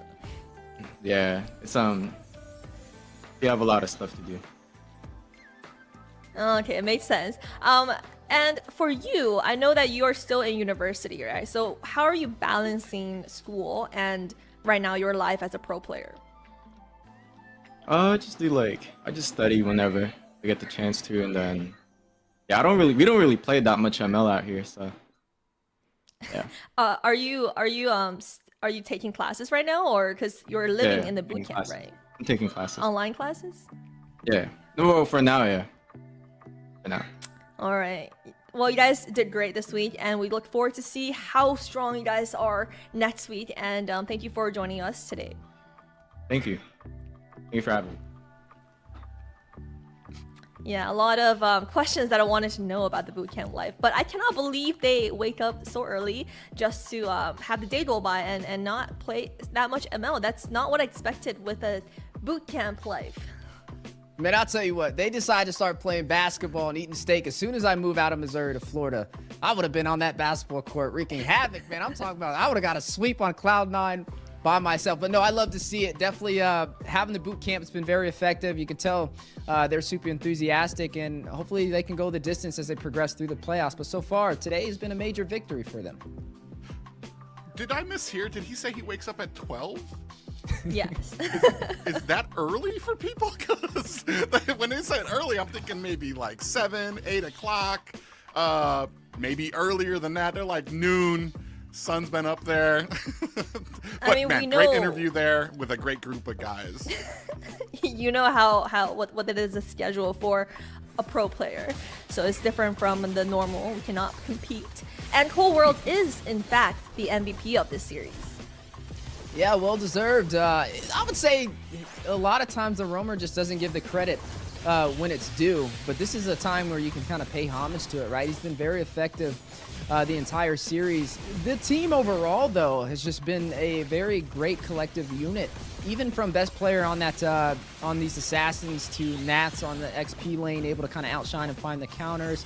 And then also the matchup in the mid lane has all overall just been very effective, and too many teams, they have a hard time. Right when you think you find an answer for something, they throw another problem at you. Yeah, and when it comes to roaming, he has been doing such a great job. Now people are starting to talk to him in the same vein as people like Shark, some of the top in North America right now. When it comes to everything like setting potential, being able to rescue best player when he does find himself in a bad way in enemy territory, getting these great sets, being there to defend during some of these objectives as well. Every single one of those things he has been excelling at in this position. Yeah, and Cloud9 has really taken us by surprise this entire season. I mean, Cool World's synergy with Marcuti has been great this entire season, and every interview I feel like all the players seem very humble and they're very truthful with their answers. So they're looking like a very solid, constructed team. That's a habit to reckon with. Yeah, they've definitely been a problem, and these teams need to find an answer and find them soon, as we are now in the playoffs, which means it's no more point system, right? It's either you win in a best of 5 and you progress on forward, or you get dropped down to the lower bracket for one more shot in a best of 3, as we look at the player format on the board. Yeah, you can see there Godspeed will be moving down to the losers round, and Cloud9 moving forward into the semi-finals. They will be facing the winner of the BTK versus Nighthorde match later tonight. So, I mean, an amazing match, amazing series, and an amazing team. And like we've said, they've only gotten better. We're seeing less and less holes for them, less and less issues with synergy, or maybe not being there for each other.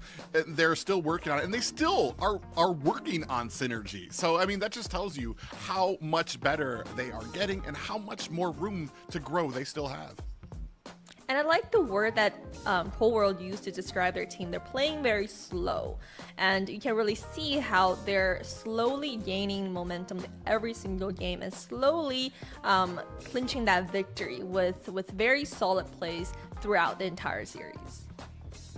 And, ladies and gentlemen, we are looking at a short break, and we will be back with you guys for the next series, BTK versus Ghost Unite Horde. Master this bush control will win your team the game. Hey guys, it's Liz here, and welcome back to another episode of Strategy Dissect. Today, I want to show you another important tip that can change how your team plays MLBB. I call it the Lord winning bush, and we all know what Lord means in MLBB. I mean, hopefully. Directly speaking, it's the mid bush close to the Lord side. Around 9 minutes into the first game between C9 and BTK, Lord spawned on the top side. Notice how Shark was able to walk into the Lord winning bush initially with Hoon's help, but he quickly wandered away a few seconds after Valentina walked inside of the bush. This effectively gave up the Lord side of the map control to C9, which resulted in C9 taking the Lord without much pressure. Now let's go back a few seconds. If Shark had coordinated engage with Hoon onto Valentina, they could have landed a devastating blow onto their opposition mid laner, wasting Marcuti's ultimate or Purify or both, while maintaining pressure on Lord's side to buy time for his team. And now let's take a look at a different example. Around 9 minutes into game 2, BTK effectively gained control over the Lord winning bush this time. Because of that, Cloud9 had to make a huge detour just to safely arrive at the same destination. This brought BTK valuable time to quickly burst the Lord down and want control over the game. How about let's test this theory on the world stage? 9 minutes into game 2 of Fnatic Onyx PH versus Falcons AP Bren, you can see a constant juggle of mid Lord winning bush control. Eventually, Onyx PH was able to capitalize on Fuse's missteps and gain back the control over the Lord winning bush. And what follows is a beautiful execution of Onyx style Lord fight to snowball the game. Hopefully this is all helpful. Make sure to like, subscribe, and turn that bell on. We will see you on the next episode of Strategy Dissect.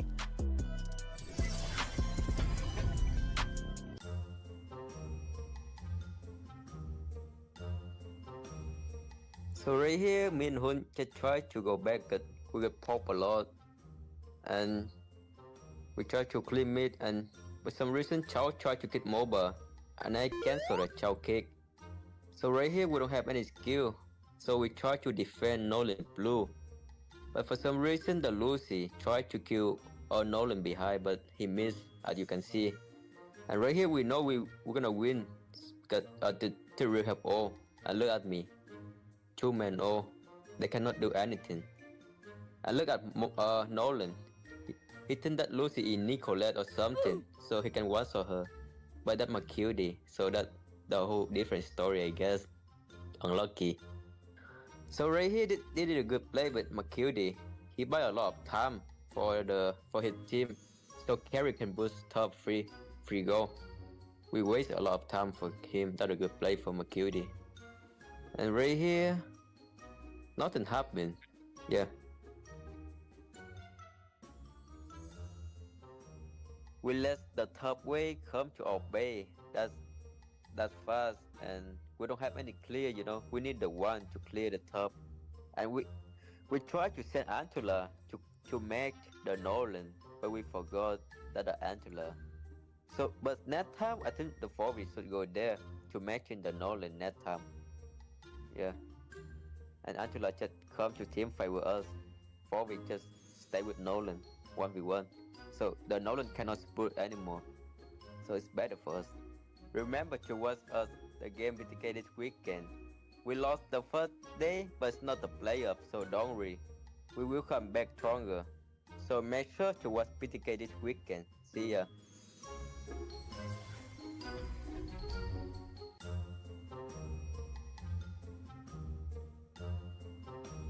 Hi guys, I'm C9 Yellow, part-time content creator, full-time fry bagger, back again to react to another video. This time it's C9 versus BTK. Woo! Oh, nice kick. Oh my god, an even better cancel from Mr. Shark. Oh my, dude, that was frame perfect. Jesus. Oh, teleportation. Mars outside the bush. Wait, what the? They saw him. Mar, you're criminal. Oh, nice swipe. Oh, he went in. Oh my god, he's gonna get stunned. Zia with the prio, basic clearing mid. Need that extra gold. Oh, 1v1? No, dude, just dash out. Another 1v1. Ooh, fade away. One more. One more shield. Try again. Alright, he's down, he's down. What went right for BTK was for sure Shark's cancellation. I mean, that was just perfect. If not for that, Zane would be dead, the buff would be down, maybe even transition to gold. I think what went wrong for Cloud9 was the fact that Mar was outside the bush when they teleported. So they saw them teleport, they were ready for it. Also maybe the fact that maybe the mage shouldn't be TPing that deep, maybe just the R-lot go in, so they could all come in different directions next time. And then Basic was also split pushing instead of helping out, maybe like just throw in a slow, just be scary. Alright, looking at the game state, C9 doesn't really have much of a choice right now but to clear waves. They do have strong wave clear with the Lilia and the Beatrix rockets, and the Nolan on the split push. But in this clip, I think Fovia should just be coming up to clear, because he's not needed on the siege anyway. His team is strong enough to push for sure with the Wan and the Angela. They're strong enough to get the 2 towers here, I think, without Chicken. I mean, he even killed himself here and they still got 2 towers. I think he should have just been there to match the Nolan for sure.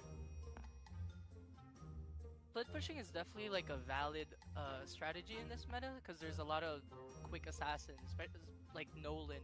Like, he has unlimited dashes for as long as he has energy. And it's also the fact that it's Cloud9 and they have like a 50% split push buff from basic. Alright guys, thank you guys for watching another video by me. I'm gonna go back to bagging some fries now. Oh, and shout out to Cloud9, shout out to Sir Rose, shout out to my mother, my aunt.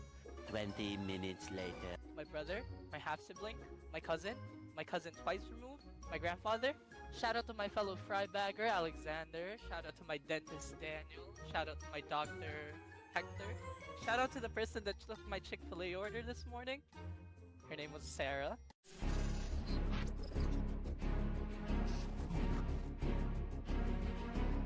Jilted. Alright, burst. Do it. You see me? Look to fight. I'm looking. Ruby, both of them. Try to push. Ruby no hook. Khalid. Yo, slow.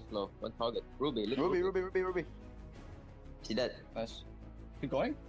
Yeah. Zero. I flicker in 3. Go. Three, looking. 1. Careful. Super low. I didn't go. And bow it. Can you knock him up? Nice. Hey! Power? Yeah, it's over. Goodbye. Nice. More game. More game. Hook. Nice one. I think I can chase him. I got him. Wait, look at the flicker. Low. I stunned him. Nah, good shit. Yeah. Hold on. No. No, he dead. And a boy. Oh, he died. Just I'll keep stun hitting Cooper if he tower. jumps. I'll stun him. Cooper. It's running out. 2 minutes stun. Okay. I blocked it. I'm tanking tower. Just end if you can. And then. Okay, nice shot. Nice, good shit. At least we gave them 2 wins.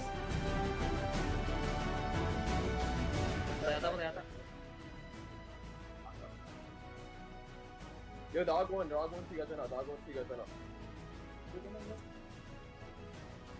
Nice, Habol.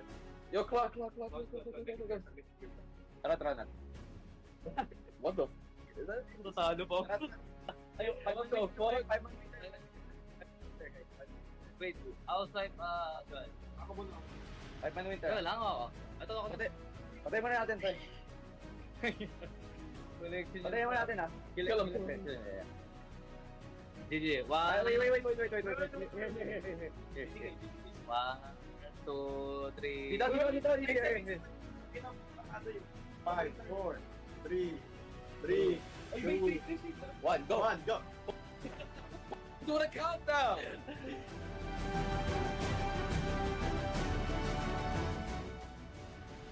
Sour. Go! I can't walk up. Here. Mid. GG, he does him, that dumbass.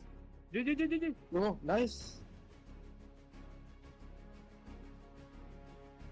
Endable. It's endable. Broke out.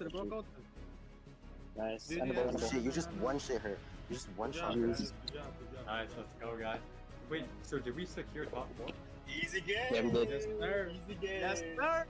We're Yes, top sir. 4? Top 4. Let's go. Guaranteed.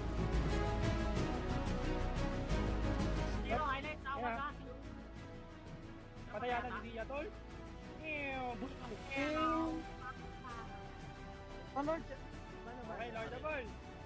Sinasaki. Ano ligaw, pre? Sino ko bala kay Sin? Ako ba? Ikaw na bala. Out na.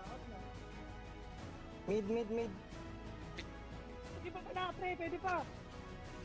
Ito. Kaya nagbuntis.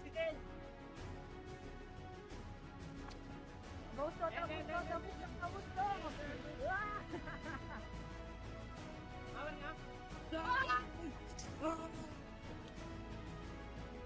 Paano game, pre?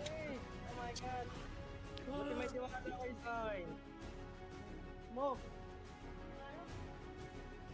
Hero. 1. Ay!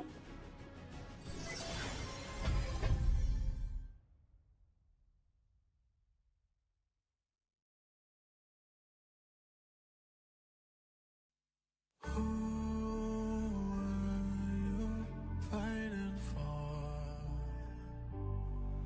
no one would ever know your name. Who were you waiting for? No one would be there to save you. You would be alone when hope was gathering together with the sun, even though your back's to the wall. One strike, go cut the monkey mind. Your blade swing one time. When clouds have cleared, sunlight can shine. One strike, the fight is yours. Stop it with your sword. There's endless power once you start. Never lose your heart.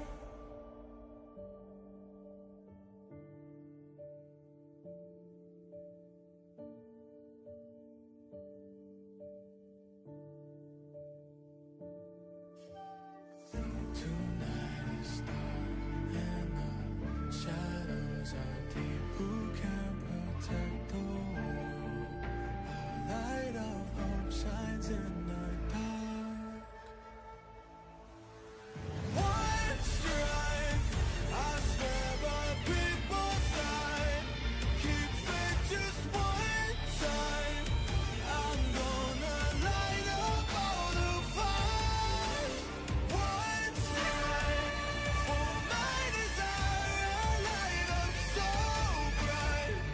Each of the power in my heart, I'll defend the world.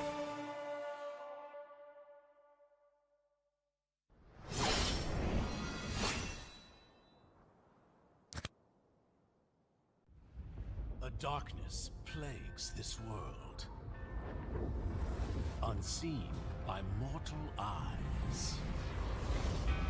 People prayed to the Immortal One to safeguard the sanctity of peace.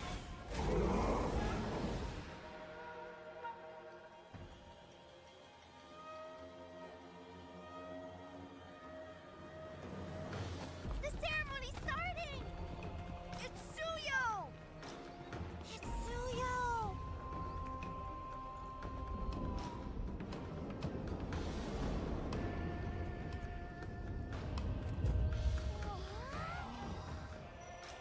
I bear this mask, for this duty is mine alone.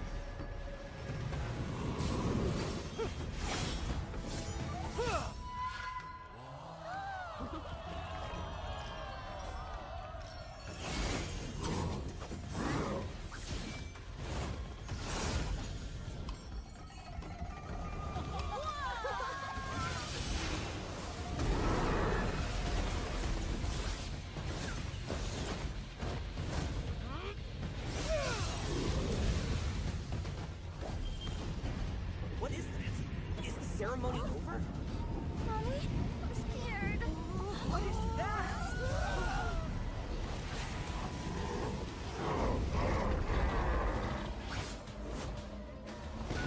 Let's get out of here! Let's get out of here! Let's get out of here! In their hearts, fear festers into darkness. But deep within, there is hope to crush that fear.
Through this mask, I see no fear.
Welcome to the land of God!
This pro player's Suyo tutorial will help you win your games. Hey guys, this is Liz with a special episode of Strategy Dissect. Today we're gonna deep dive into some great Suyo play in a competitive tournament to show you some of the best tips and tricks from the pro players. Get it? Suyo. First tip, take full advantage of Suyo's short skill cooldowns, or in best player's words, utilize his low CDs. What this means is to frequently use Suyo skills to traverse around the map in and out of the battle. Here are a few common combos. First up is the travel combo, combining skill 1 and skill 3. This is frequently used when you need to travel around the map or terrain faster. You can also use skill 3 plus skill 1, whichever suits you better. Next up is the teamfight entrance combo. Use enhanced skill 1 plus enhanced skill 2 and save your skill 3 to execute or reposition. You will find this to be your most commonly used combo in a teamfight for the best crowd control and damage. In this clip, you can see that Mobile Zane was able to use this combo to shred the health bar of Bane while positioning himself back into the safe area for a second entry. Second tip is to be patient with close body fights. Suyo is quite squishy. We highly recommend you to take your time and wait for the team before diving in. In this example, Mobile Zane was securing the turtle for his team while spotting the entire opponent team ready for a Luoyi teleport play. So he dashed away to create distance first, patiently waiting for his team before diving back in with a full teamfight combo to clean up the battlefield. Maybe Zane should learn to do this more often. Last but not least, here is the build used by our pro players that you can also use to improve your Suyo gameplay. Make sure to like, subscribe, and share this video with your friends so we can see you next time.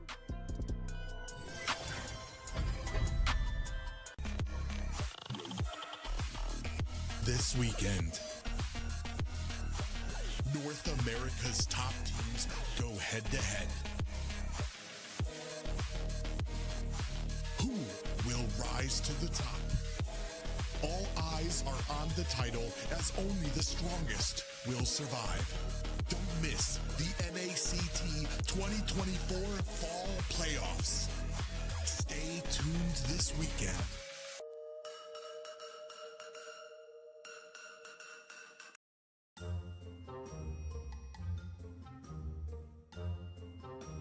Hi guys, I'm C9 Yellow, part-time content creator, full-time fry bagger, back again to react to another video.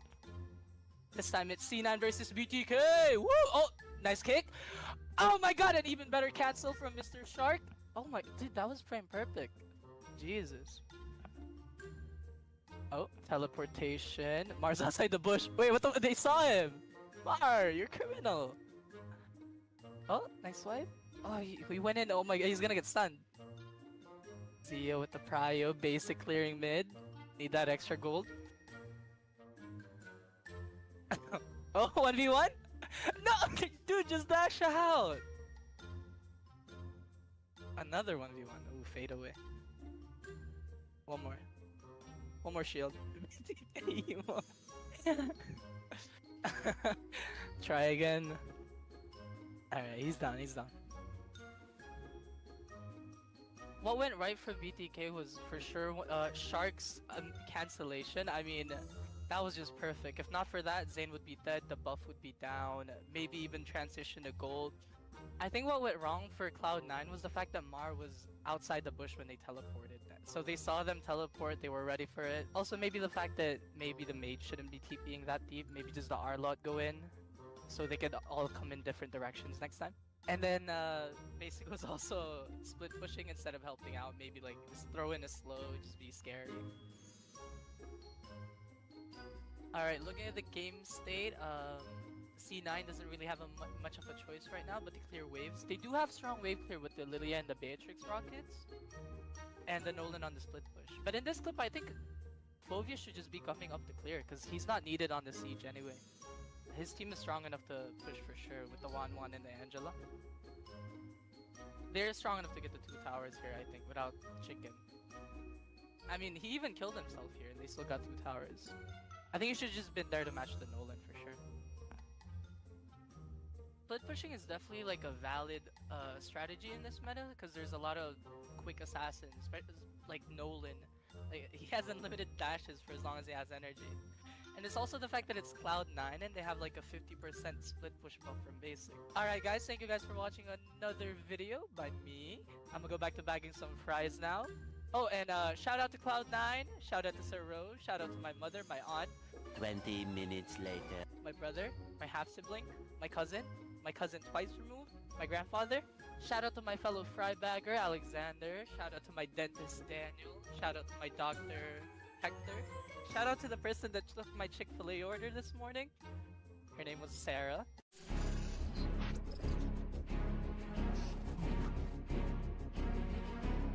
Chilled it. Alright, burst. Do it.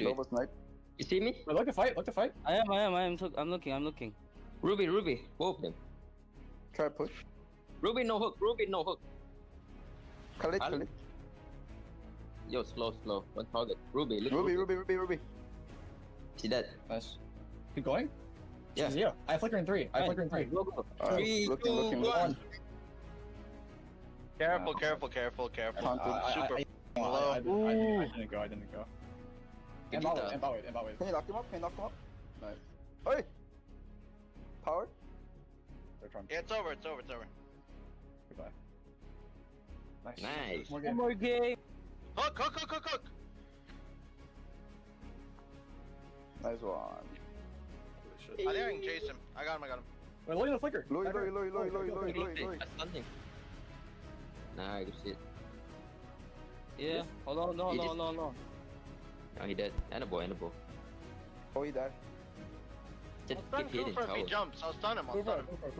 It's running out. Okay. I block off it. I'm tanking tower. Just end if you can. And then. Okay, Nice, good shit. At least we gave them 2 wins.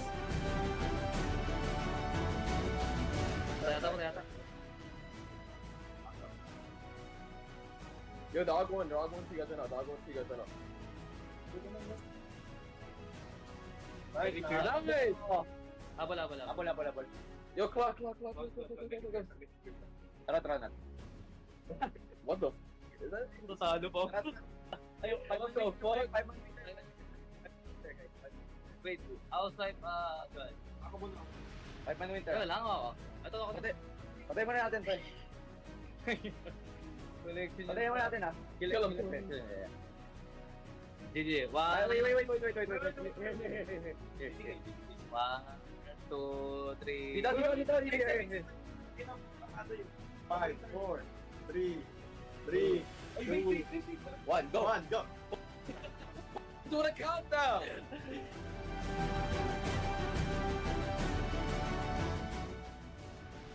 Tower. Go. Walk up. Right here. Mid. GG, he does him, that dumbass. GG. No, nice. Endable.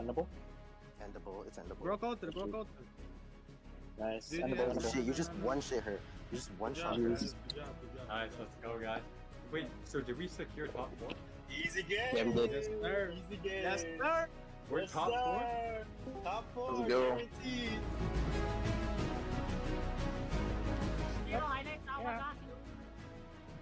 Patay yata si Dia, tol.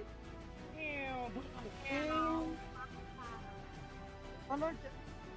Lordable. Pinatake. Ano ligawa, pre? Ligawa. Ako bala kay Sin. Ikaw na bala.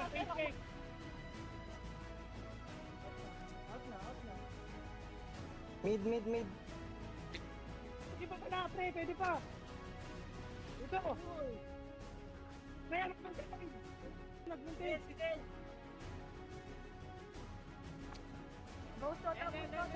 Gusto. Awan nga. Panic game, pre. Oh my god. Buti may tiwala kay Sign. Smoke. Hero. 1.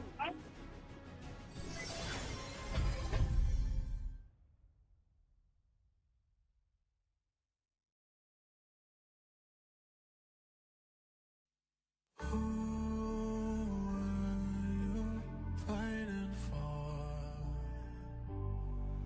No one would ever know your name.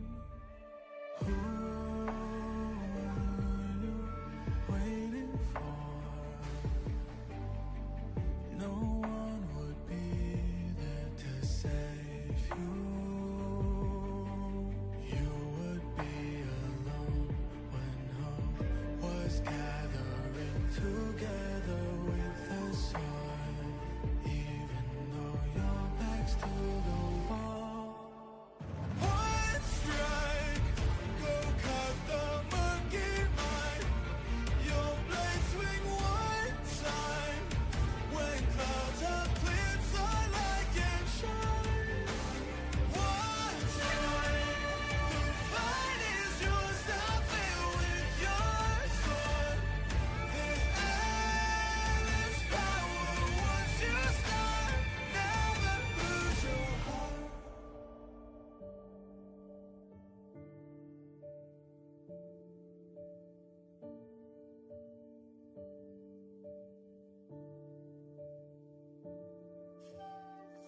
Tonight is dark and the shadows are deep. Who can protect the world? A light of hope shines in the dark. One strike, I swear by people's side. Keep faith just one time.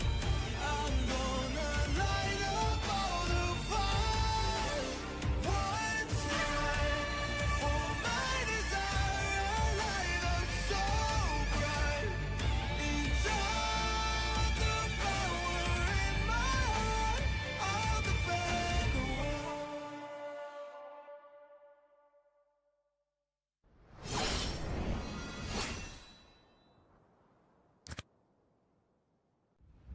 A darkness plagues this world, unseen by mortal eyes. People prayed to the Immortal One to safeguard the sanctity of peace.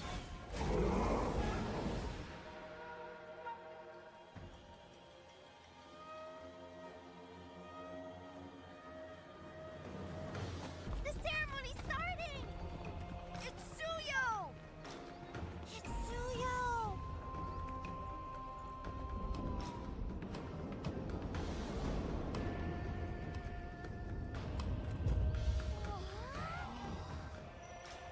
I bear this mask, for this duty is mine alone.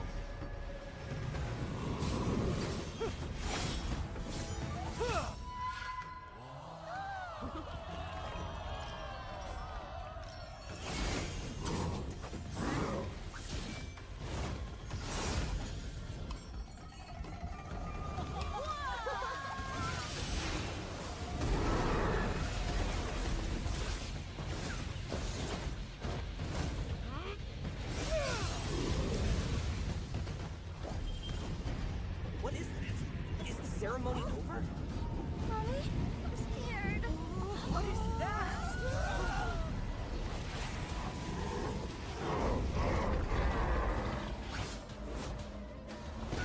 Let's get out of here.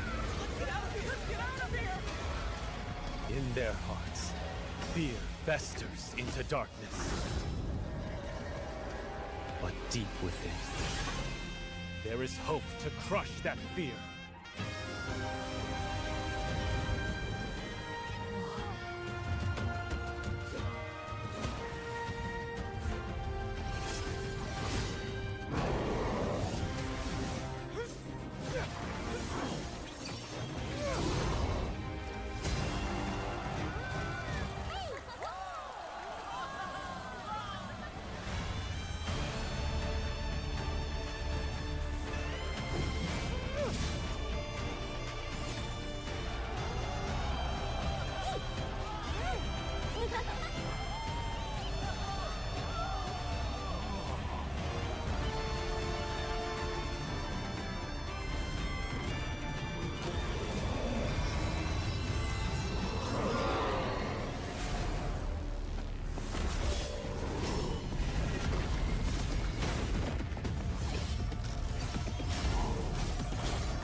Through this mask, I see no fear.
All right, we are back to day one of the playoffs for the NACT 2024 Fall, the long-awaited rematch for both of these teams, Gosu Nighthorde versus BTK.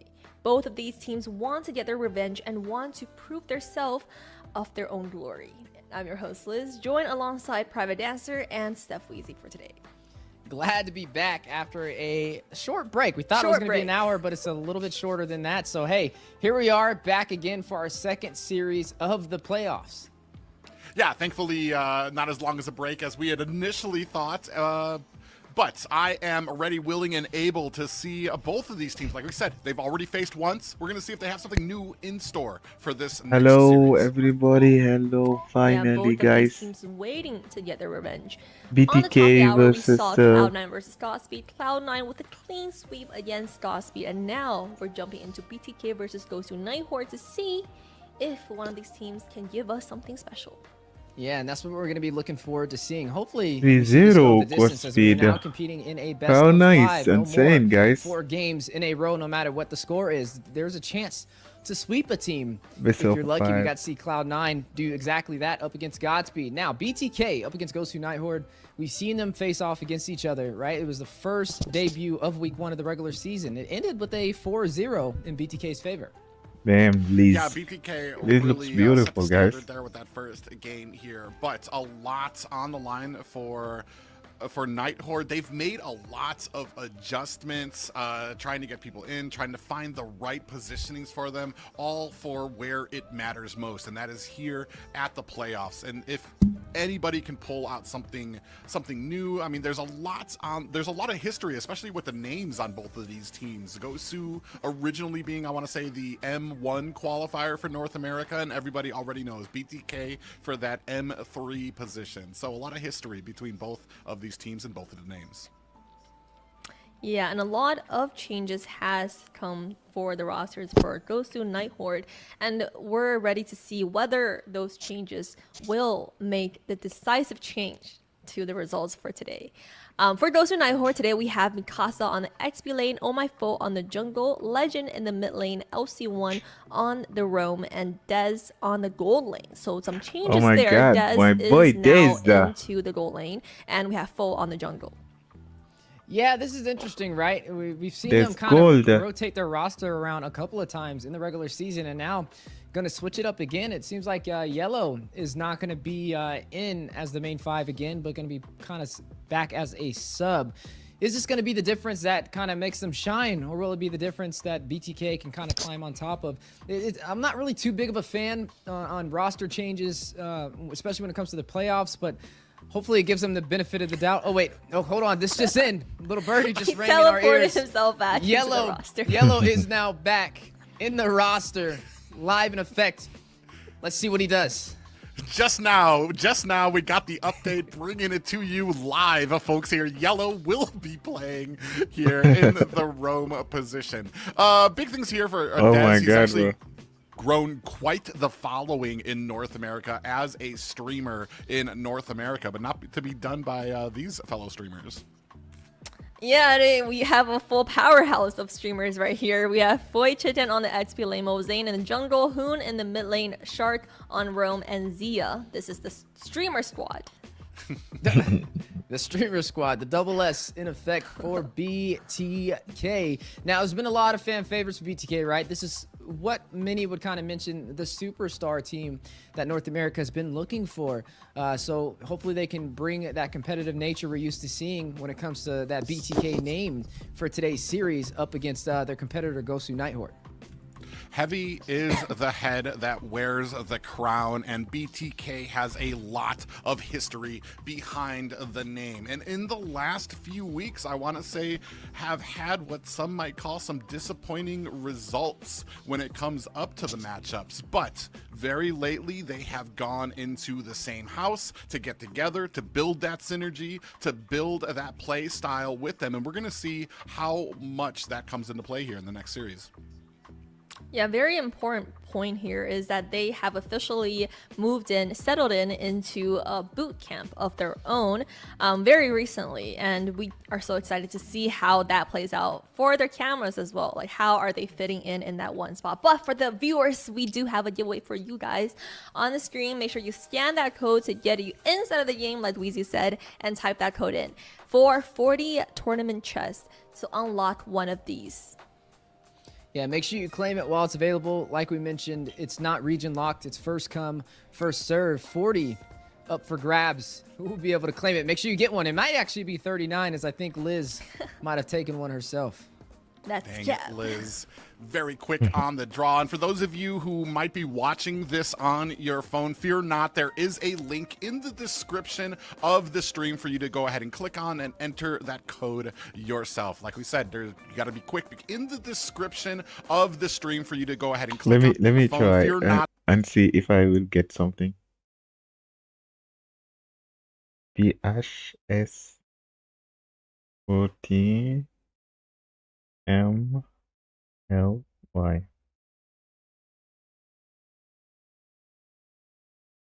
It doesn't exist, he say. Oh, I did a mistake.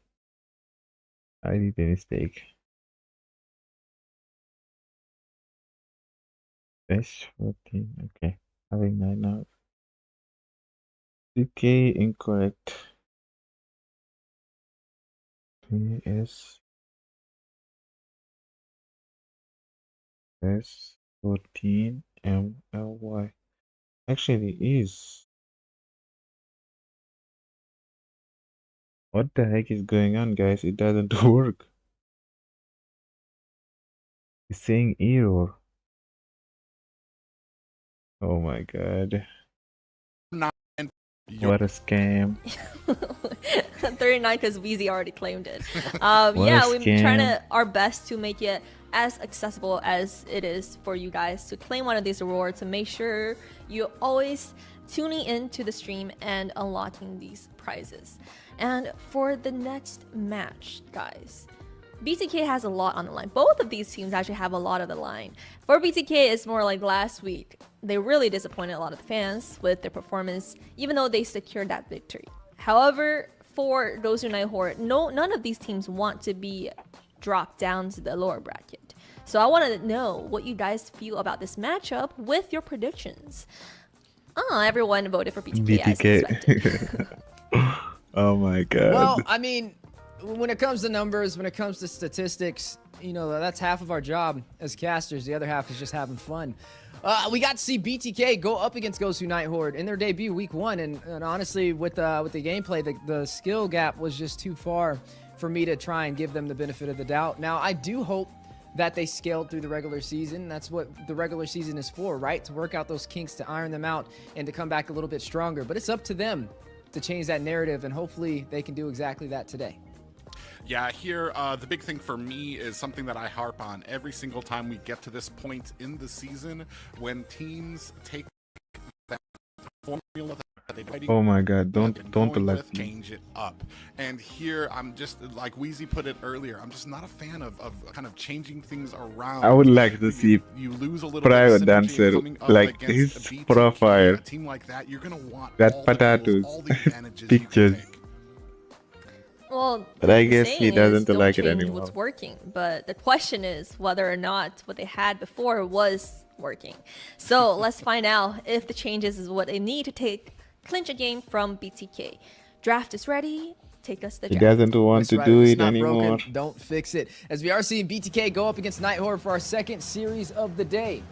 It's going to be a lot that Night Horde has to kind of make up for from what we've seen, at least from their debut series up against BTK in week 1. And hopefully they've learned a couple of tricks that they can pull out in this series. I'm always a fan of seeing things go the distance. Already ships and Ling and I want to say Hayabusa. Night Horde maybe Ling and has a Fanny. plus when changing up is the changes weren't super drastic. Oh My Foe, already very familiar with the jungle role, has played it many times, especially for Night Horde and Dez. When it comes to moving from a jungle position to another position, Gold Lane isn't too far removed. They kind of have the same type of play styles. You're waiting to get farmed, although Gold Lane doesn't really a lot of those buffs. They have to wait until that farm, until those items to really become a part in of the game. So we'll see if it's one of those things that kind of can work in a benefit for them as we move on with the rest of the draft. And BTK, they're gonna go ahead and take a lot of those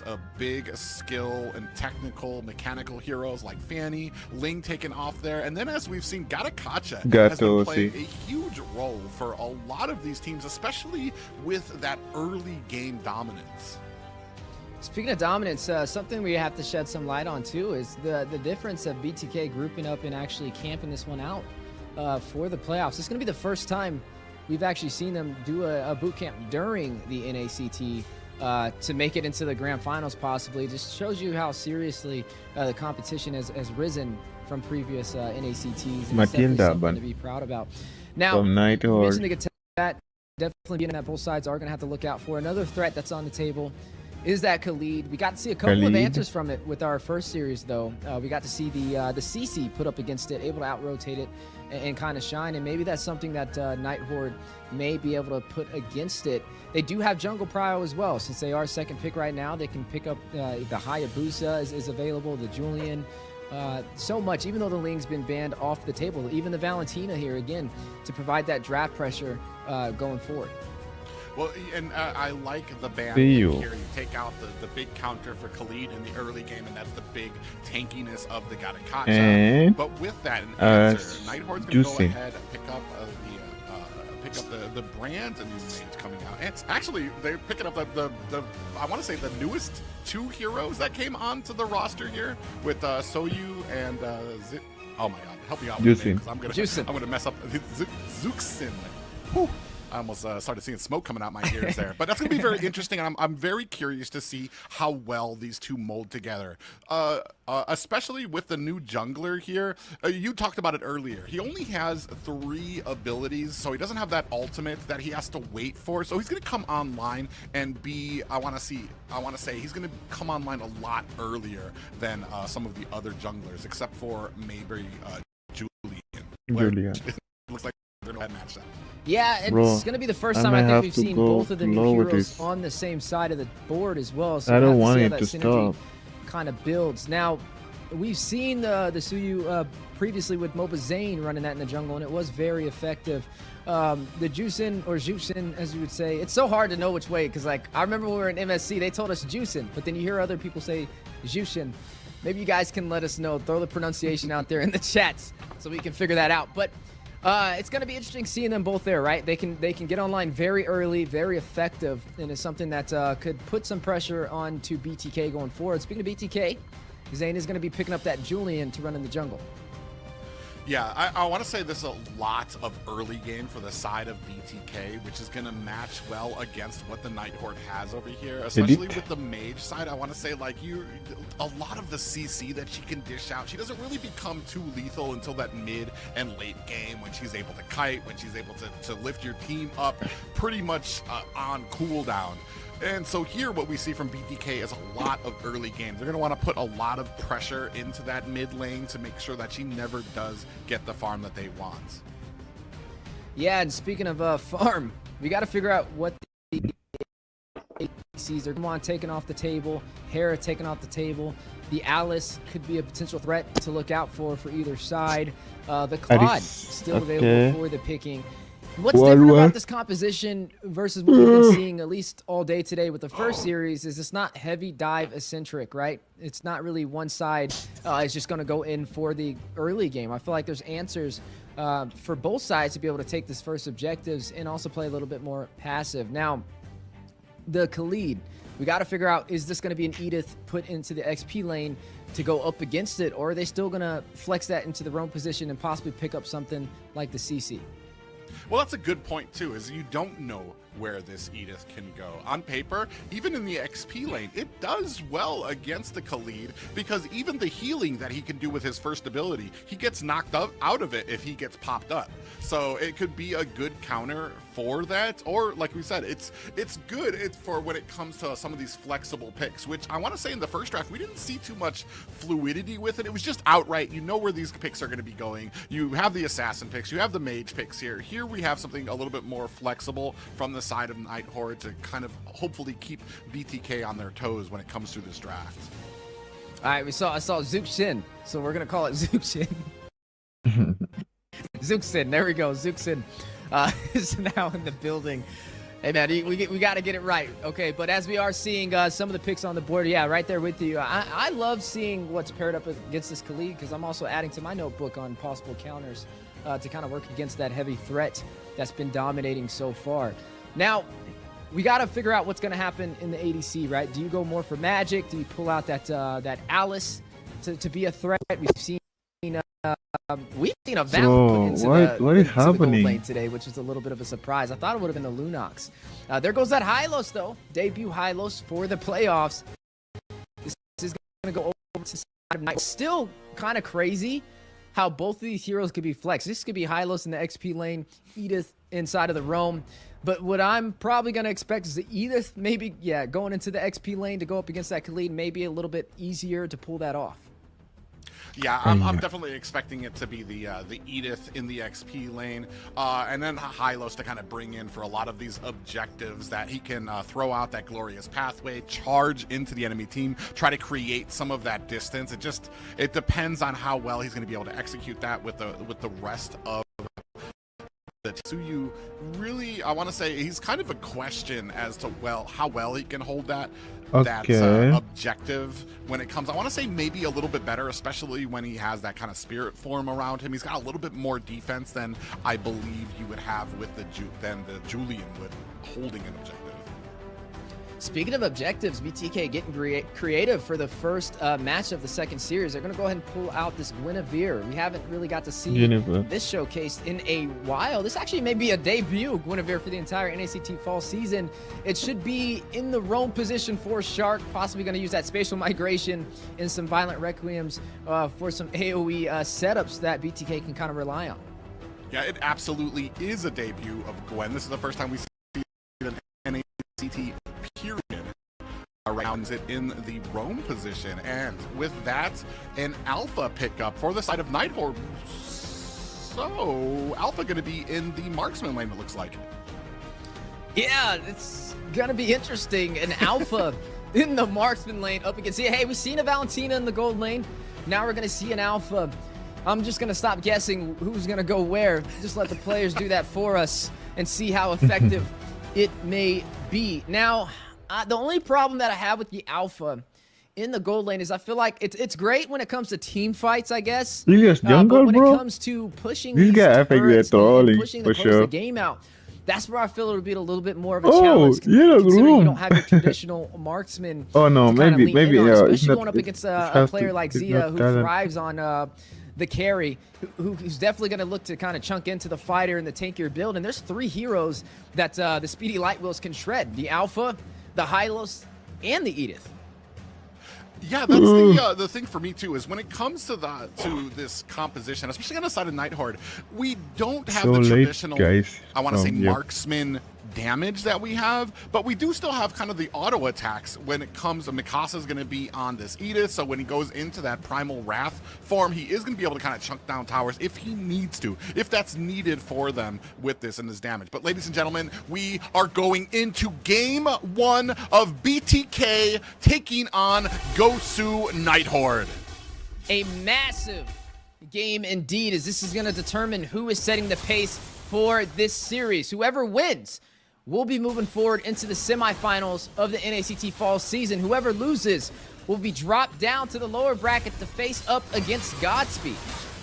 Oh, it looks like Dez is jungling. Oh my, foe taking some damage here. I'm so confused with the changes that went up around here. Oh my, foe is looking like he's going to be on the roam position here right now. So a big mix up here for where some of these players are going to be. Dez going to go ahead and keep up with the original role he started out with. This team looks funny, bro. On the jungle there. So that should at least add a little bit of synergy for the team.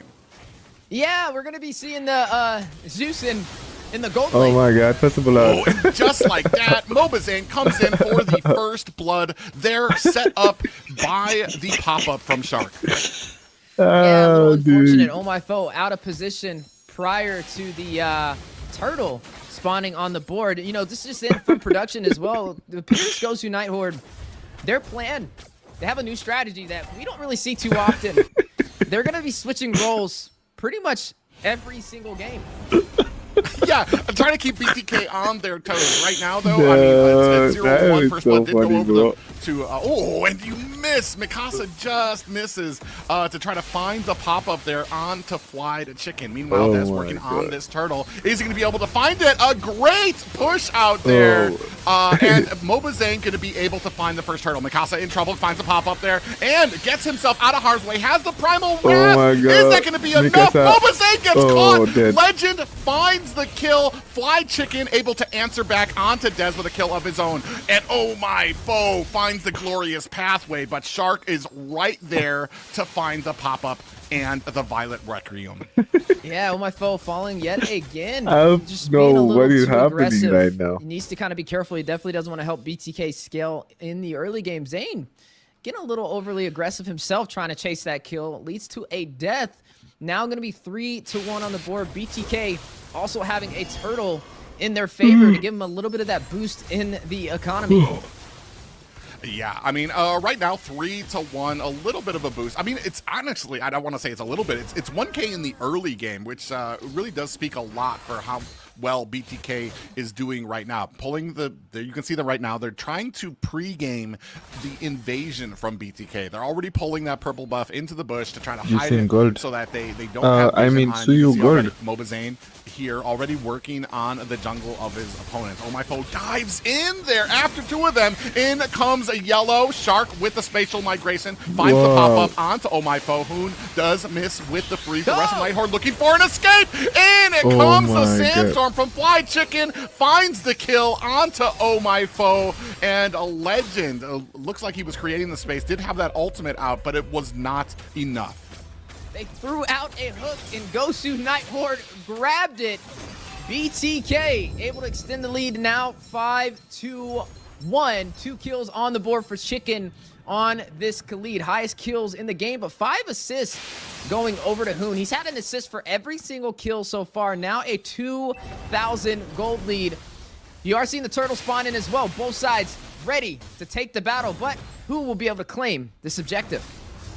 Yeah, right now, Legend takes about 50% damage right there, and the turtle has been pulled out and reset. Shark getting a good front row seat here, looking for an angle, possibly for another spatial migration. You can see the rest of Nighthorde going around the side. They're going to go in. Oh my god, immediately, Mikasa takes a bunch of damage there. Out comes the CC. Oh my foe is the first one to go down. Fly Chicken finds a kill onto Mikasa. Yellow is next at the hands of Mobazane. This might almost be 4 down. Oh my foe does find a kill onto Mobazane, and just like that, Nighthorde, even with 2 down, gain control of this turtle. And now BTK has to find a trade. Look at the top side. We're looking at Zia quickly trying to burst down these minions. He's not very mobile though. You're already seeing the 2-man rotation over there from Legend, from Oh My Foe, to defend on the top side. So overall, that's a 1 trade for the side of Gosu Nighthorde. The gold difference is a little over 1,000 now, slowly closing that distance to try and equalize this economy. Oh my foe!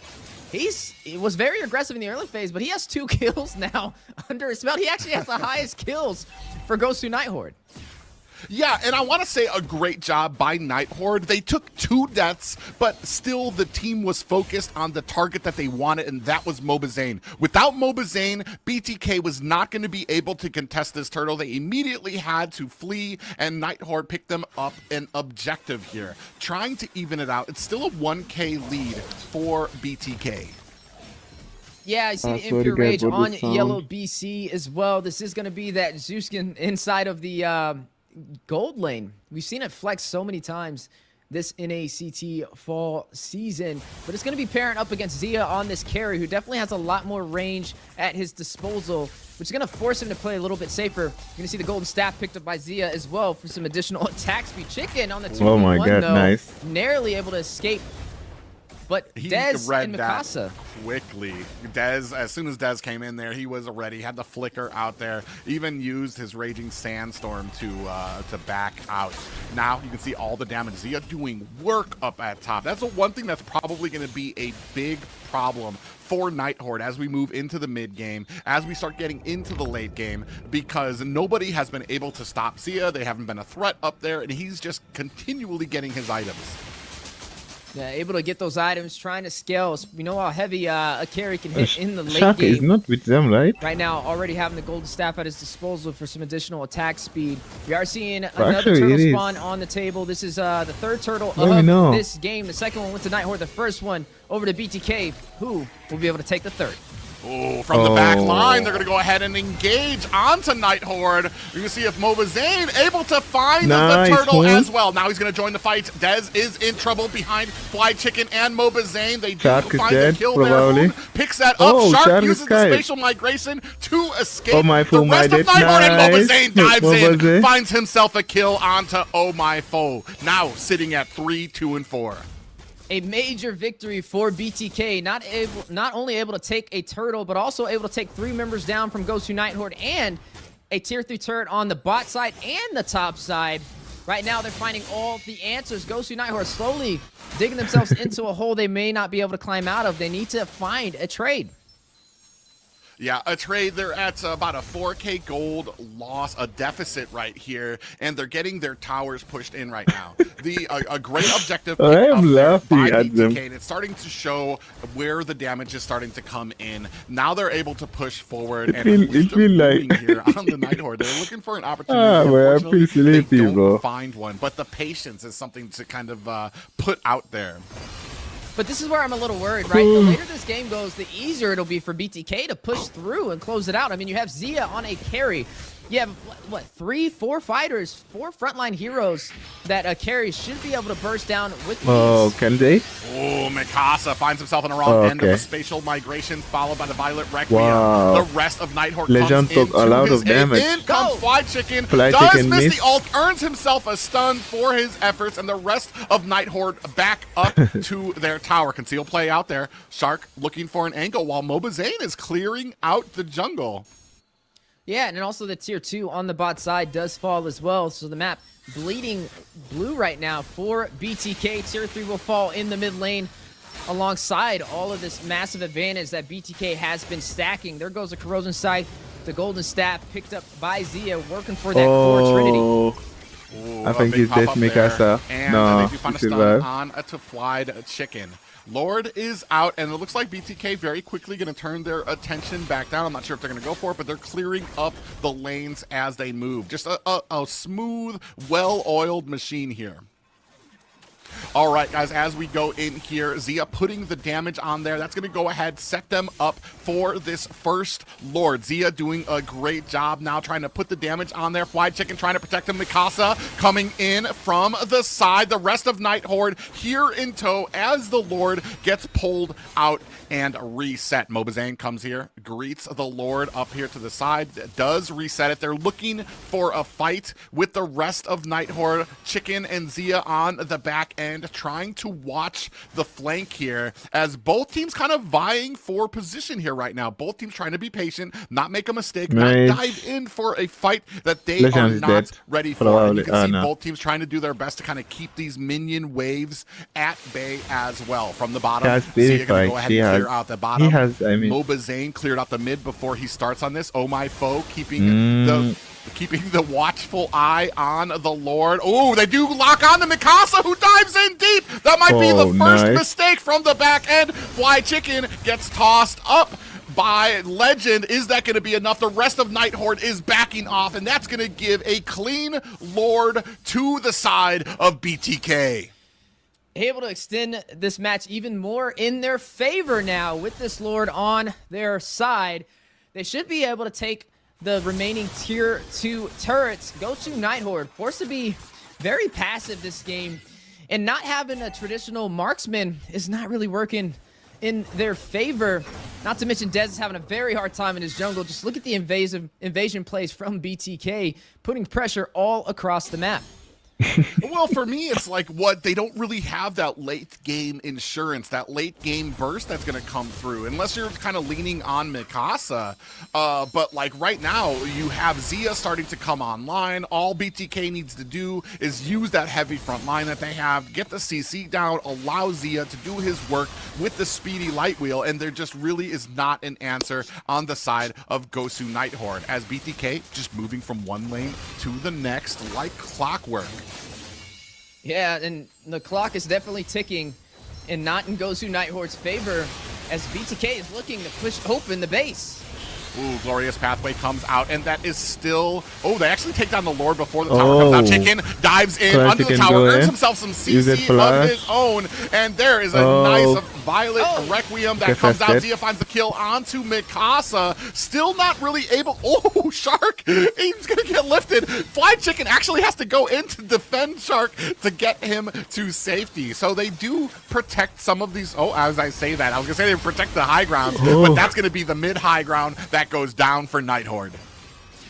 Yeah, gonna be able to open up that base. Gosu Night Horde left to pick up the pieces. Going in for another inhibitor play on the bot side. Will take it with no problems. And now focusing back on the jungle. Seeing the Winter Crown picked up by Legend. The Blade of Despair picked up by Yellow BC.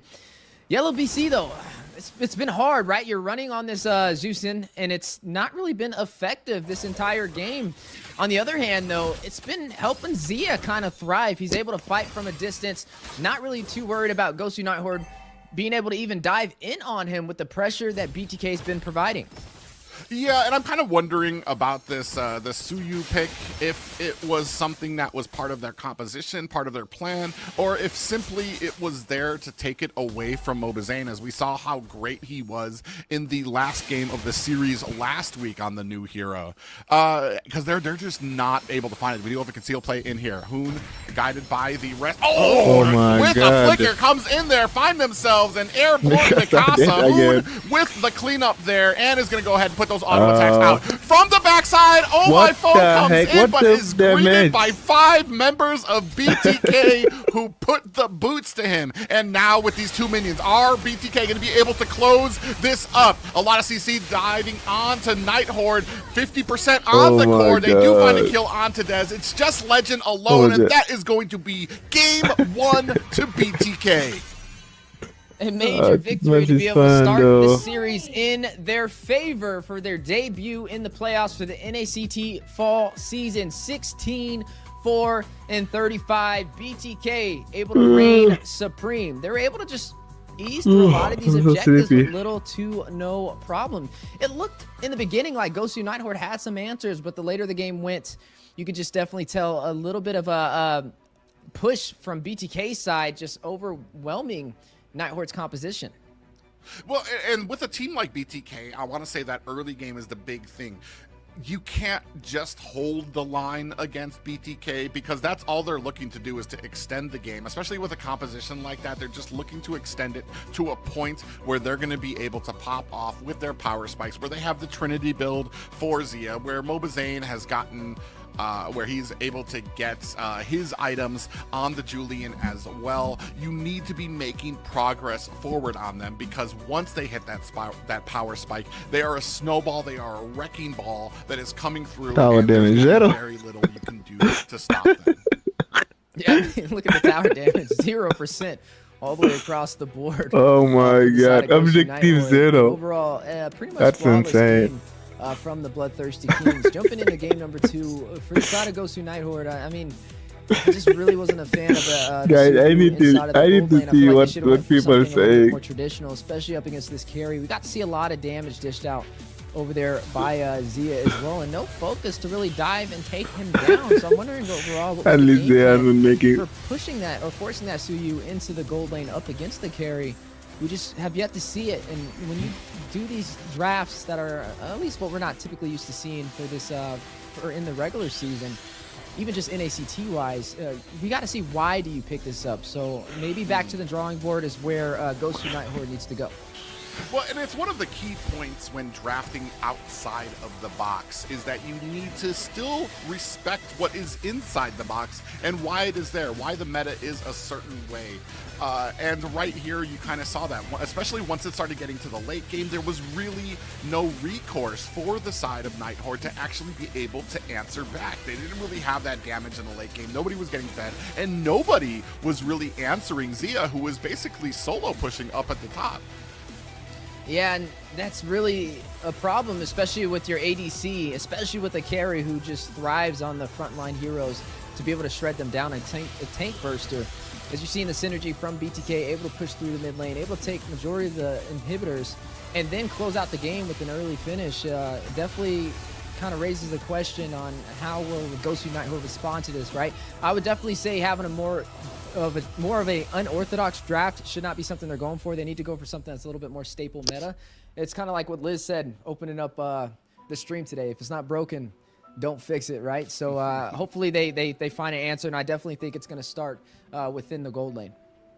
Well, yeah, and that's why a lot of these decision makings are so important. Like, and she brought up a good point too. Like, if it's not broke, don't fix it. But is what you have good enough? Is it not broken against a team like BTK, where you're going to need to maybe try something outside the box, where you're going to need to bring that little bit of extra against this team? And we're going to see what else they can kind of pull out here. We have been told that they're kind of going to be very fluid with who's playing where they're going to be come going, on. so advice, but like we saw with the last one, BTK just kept a steady hand, kept a really good draft that kind of leaned into that late game with some early game assurances too. You had the Gwen on the roam position, you had the Khalid in the XP, so you had that early game to kind of see you through into that late game, and it's something that's kind of textbook for a composition, and something that really kind of helped them out against the Night Horde. You know, it's also really kind of hard to read because as production kind of told us, Gosu Night Horde, I don't know if they're going to stick to that plan, but they said that they plan on switching their roles every single game. So maybe, hey, that's not the role that works. Maybe they're gonna see some adjustments for game number 2. Oh my which God, could bro. pull out a new synergized team. These when you people are different clowns. players in different situations. Like we got to see Dez this time. He's running in the jungle, but we've seen times where he's actually running inside of the gold lane.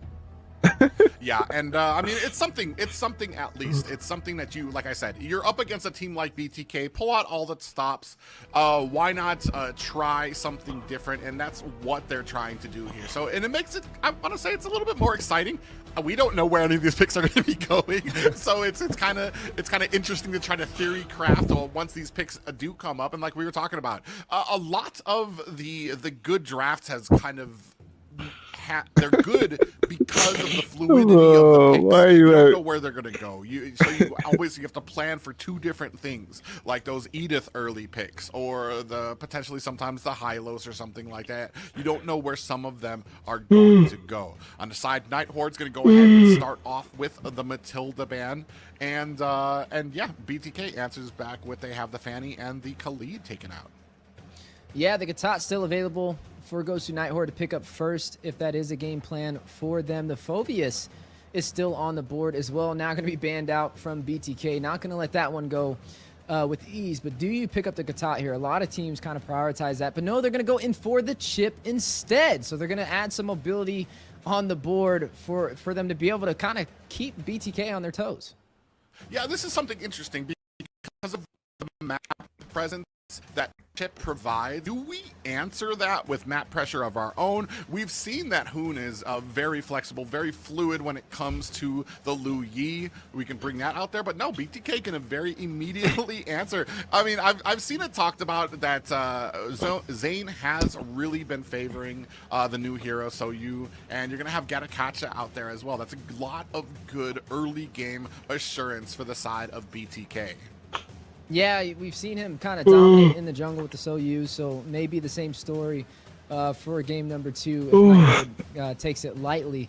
Now, the early game, we got to see Night Horde kind of look like they were about to start shining, but quickly overturned by BTK. So hopefully with the second game, they can kind of equalize the momentum, at least match that BTK is pushing out. Speaking of tempo, though, Night Horde is going to go ahead and pull out this Alpha, and it's going to be paired up with the Faramis, so they're going to have some sustainability to lean in on. But this is the second Alpha appearance for them 2 times in a row. We got to see Dez run it in game number 1 as the jungle, and I'm assuming with it picked up again, this should possibly be Dez running the jungle again with the Alpha. Yeah, that's going to be the interesting. I mean, we never know. They might mix it up on us, but it's going to give them a lot of sustain here. You're going to have a lot of that CC that comes out from Chip. You've got the Nether Realm from Faramis. The one thing, though, I'm kind of looking for is some burst damage, some burst potential from the side of Night Horde, so that when Chip goes in with those portals, they're going to be able to actually find a kill. And we need to make sure that the person we're trying to burst down is not Gatakacha, because I guarantee that is going to go south very quickly. Speaking of south, we are going to be seeing a mage who's had a couple of appearances in the NACT regular season, but this is going to be a first for the playoffs, and that is going to be the Eve, the RWM to drop down and take control of an entire area. May be a possible game plan for BTK, especially on these turtles and these lore plays. Not to mention, could get some pickoffs on the side lanes if you position it right. The only weakness when it comes to the Eve is you're kind of more stationary, especially when it comes to composition. Who can Alpha, one of those heroes who can definitely get that job done. The Chip, very mobile as well, is going to be another thing that Hoon will have to watch out for. But it's definitely something Hoon's comfortable on playing. We've seen him do it time and time again in the NACT. Paired up with the Gatat as well. They have crowd control. They have additional CC when you're in the RWM because of the slow that it provides on top of that. Yeah, it's looking it up as Eve has a Bro, I 50% hate win this. rate right now. What is in happening with my internet? NACT. I think 2 of those actually came from Hoon, who's actually been very well when it comes to the synergy that BTK provides, I want to call it the wombo combos that come out from them too. So you're going to have the Eve, you're going to have the RWM, you're going to have the entire team kind of boxed in it. If they try to leave, they're going to get rooted down, which will be the optimum time You want to go for to sleep Gadakacha right to now? come in with his ultimate as well. And you know, MOBA's being able to kind of clean it. Probably I don't think so. It's because of the internet. It's more like from for their them. last pickup here as we're waiting on Nighthorde for their last single pickup. Well, we are going to be seeing the Ruby slotted most likely inside of the gold lane for Zia. It's this Irithel. We know Irithel is really great at kiting inside the gold lane and fighting from a distance with the high mobility, even stacked up with the sprint, possibly to work in Yellow's, or not Yellow's favor, but wait. Okay. No, we don't know. We don't know. But the marksman's favor. But the thing that works in the element for BTK is the crowd control, and they're going to stack that up with the Belleric on top of that. They have so much CC that if you're caught by any one of these players, it's a recipe for disaster. It's like stepping into quicksand and trying to run through it. It just doesn't work. But sustainability is what works on the side of Nighthorde, right? You have Legend, who is going to be running on this Faramis, who can keep the team alive. Not to mention the Alpha is very sustainable as well to also stay alive. We don't really know. We can't trust what we're seeing right now because they like to switch things last minute. It might not even be Dez in the goal position. Last time he ran the Alpha game number 1, it was in the jungle. So we're going to wait. We're just going to take this with a grain of salt as we push forward for game number 2. Yeah, and the big thing here, you talked about it, the CC. The big thing for me is going to be some of these rotations. How we're going to handle the chip being able to come in with those teleporters. Is BTK going to keep this composition nice and tight to where even if they get caught, they're still catching like 3 or 4 members that they're going to have to contend with. I don't really see BTK kind of rotating alone. That's something I hope that they've been working on this week, as opposed to like last week when Joyboss was really able to take advantage of some of the rotations from Zane here. But ladies and gentlemen, game 2 of BTK taking on Gosu Nighthorde. And the Soyu running in the jungle for BTK. Moba Zane looking to kind of repeat the past with his dominant performance on it. Can he do it again up against Gosu Nighthorde? Now, in the gold lane, this is where we're going to kind of keep a close eye on, right? This is now going to be a Ruby up against an Irithel. Looks like Yellow this time around is going to run a traditional marksman. Is this what they kind of were lacking for game number 1? Could this be the difference for them to even out the series? Yeah, and they're already doing a good job of starting to refuse the invade early. You saw Mobazane over there trying to take an enemy minion there. The rest of the team kind of clamored around to make sure that that didn't happen. Oh, my foe doing a good job keeping vision. Oh, he actually, as I say that, he actually might get caught. Goes on to Hoon there. No worse for whereas Hoon finds the safety of his tower. We also got to keep a close eye on the Belleric. We don't see it too often. But with Shark running it, he's going to have that Wrath of the Dryad to be able to spread those vines and deal some AoE damage and taunts. Ooh, my foe takes a heap of damage, Momazane. Ooh, very close. Read that like a book for Dez coming in. Is able to back it off. And just like that, an evil queller right to the jaw of Dez for his efforts. Sleep. Yeah, and Guys, right now, I might off sleep. to a slow start from both sides. 2 minutes in, neither side has found a casualty. Yeah, speaking of which, oh, here comes the Avatar of the Guardian. It does find a mark and a flicker out. Here comes the real-world manipulation, trying to make Legend pay. He's going to pull back Chicken. Out comes the Alpha charge, but Chicken, look at, this is what I was talking about, that Gadakacha. Look at all the health he's able to sustain there. Shark finds a kill onto Dez. The rest of BTK pushing forward into Mikasa. Shark unfortunately finds himself on the wrong end of that mid tower, so they do not leave deathless. 1-2 in BTK's favor.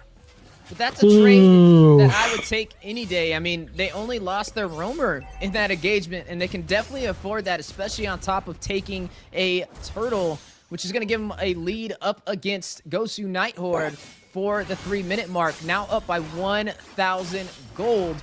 Now, this is Zia running on the Ruby. Yet he lacks a lot of damage, but he's very sustainable and can definitely be a nuisance. And the crowd control and sustainability is what makes up for it. But on the other side of the table, Yellow BC, he's going to be hitting like a truck, and he's going to have some high attack speed. Also, to be able to kite up against BTK as they do try and chase him down, which means he could play for survivability and be the late game ADC that Gosu leans on. Ooh, they're actually going to go in onto Fly Chicken. Mikasa there, Mobazane from the back, providing some of that support. A lot of aggro. Falls onto them. Oh my foe gets taken down. Here comes the Nether Realm. Dez finds a kill onto Fly Chicken, and Mikasa goes down. At the bottom lane, you see Yellow BC now starting to get pushed in by Zia there as well. Another 2-for-1 trade, though, still going to work in BTK's favor, extending the lead 4-2-2. At the 4-minute mark. But right now, neither side has really been able to have the map focus to be able to burst down the turret. But Zia, we were talking about damage. Oh, with the flicker, and Mobazane comes in to clean it up. No fair. He was expecting a fair fight one-on-one and gets taken out by Mobazane. Meanwhile, though, I want to say Gosu Nighthorde very quick. Avatar of the Guardian. Legend gets caught. And is he going to get aggroed as well? Oh, my foe from the back end puts some damage onto Mobazane. Mikasa comes in, does miss the penalty zone as Fly Chicken and Shark zoning out the rest of Nighthorde while Zane takes the turtle. Neither side will find a casualty, but another objective going over to BTK. 2 turtles so far within this game as we are now trickling in to 5 minutes. Zia on the bot side, though, doing a great job of proxying these minions and putting on pressure to Yellow, denying him being able to rotate and protect that turret. Look at all the gold plating. It's already gone from the tier 3 turret. Yeah, and right now, and doing a good job. He was actually originally getting pushed by Yellow back into his tower. And I want to say, Yellow, I can see the mindset that you want because as you get into mid and late game, Yellow's going to be able to pick up perhaps that Demon Hunter sword that will be able to kind of chunk down some of these thicker boys on the side of BTK. But right now, he is suffering. Yeah, 1,100 gold difference between Zia and Yellow so far. Zia did pick up the War Axe as well to be able to sustain himself in these fights. Ooh, and they do put some damage on the Mikasa. He has to use that penalty zone defensively to get away back to the tower. And that we do have 50 seconds, so he'll still have the penalty zone back up for the next turtle. Look at BTK's camera, all of them sitting on the couch, except for Shark. He's in his own world. Yeah, Shark is chilling right now. Oh my foe right now. Meet and greet between him, Shark, and Zia. Yellow BC trying to do his best to provide some backup cover here. Real world manipulation comes down. Oh my foe has to retreat to the tower. And speaking of that, Dez gets killed off screen. Mikasa tried with all his might to defend the tower. And oh my foe gets picked off by Zia. A good 2-3 split from BTK into the side lanes. Very effective and is allowing them to push in the turrets even further. The tier 3 does fall. Zia able to claim it on top of taking down Oh My Foe. The turtle does spawn in. This will be the last turtle for game number 2. Tier 3 falls in the mid lane. One ability from Zane chunks down Mikasa to 50% health. Fly Chicken earns himself a stun. Ooh, Shark was pulled back into the tower, but is able to use that little sprint to get himself to safety. Yeah, and right now, with a 7-2 lead, it's not the highest in terms of kills, but in terms of objectives, that's where BTK is skyrocketing. Now up by 6,000 gold ahead of Gosu Nighthorde. Just pretty much a step ahead of them in every single situation. I'd love to kind of take a look at some of their items on the board just to kind of see how far ahead they are in terms of getting to the core items needed to try and close this one out. But Yellow BC, we still got to keep an eye on him. He is the traditional marksman. If they can kind of wait for that mid to late game, maybe he'll be able to deal the damage necessary and use the range and kiting to his advantage. Well, I mean, even from the levels alone, Zane is 4 levels higher than the entire team of Gosu Nighthorde. So that means that any single fight that he is involved in, you need to retreat. You're not going to be able to win that. You need to try to find these pickoffs. Mobazane goes in. Mikasa throws a little bit of damage out there. Comes in with the penalty zone onto 3 members. In comes the Nether Realm to keep them topped off from the side. Yellow BC trying to put on the damage. Oh my foe comes in from the side. Mobazane still swinging away. Finds himself a kill onto Yellow. Dez is out as well, trying to help out his team, but now he is cornered between 4 members of BTK, and down he goes. I'm Offended lands onto Legend, finds himself back and cornered behind his tower as he and Mikasa fend off this defense. And that's just a level difference when it comes to micro, right? To be able to engage and disengage and then go right back in, to be able to sustain in the fight even when it's not in your favor, is where BTK is kind of outclassing Gosu Nighthorde right there. They're able to take down Yellow BC on top of that, who's now 0-2-0. Does have the Hawk Claws to kind of work in his favor. The Lord spawned in, quickly bursted down by the Bloodthirsty Kings. Now we'll be able to use this in their advantage to possibly take down some of the tier 2 turrets. BTK still putting on that pressure though, taking all of the farm away from Gosu, not giving them any room to breathe. And at the 9-minute mark, BTK have entered a 10k gold lead onto Gosu Nighthorde. Still trying to mount the pressure up at the top lane. Lord coming through the bottom.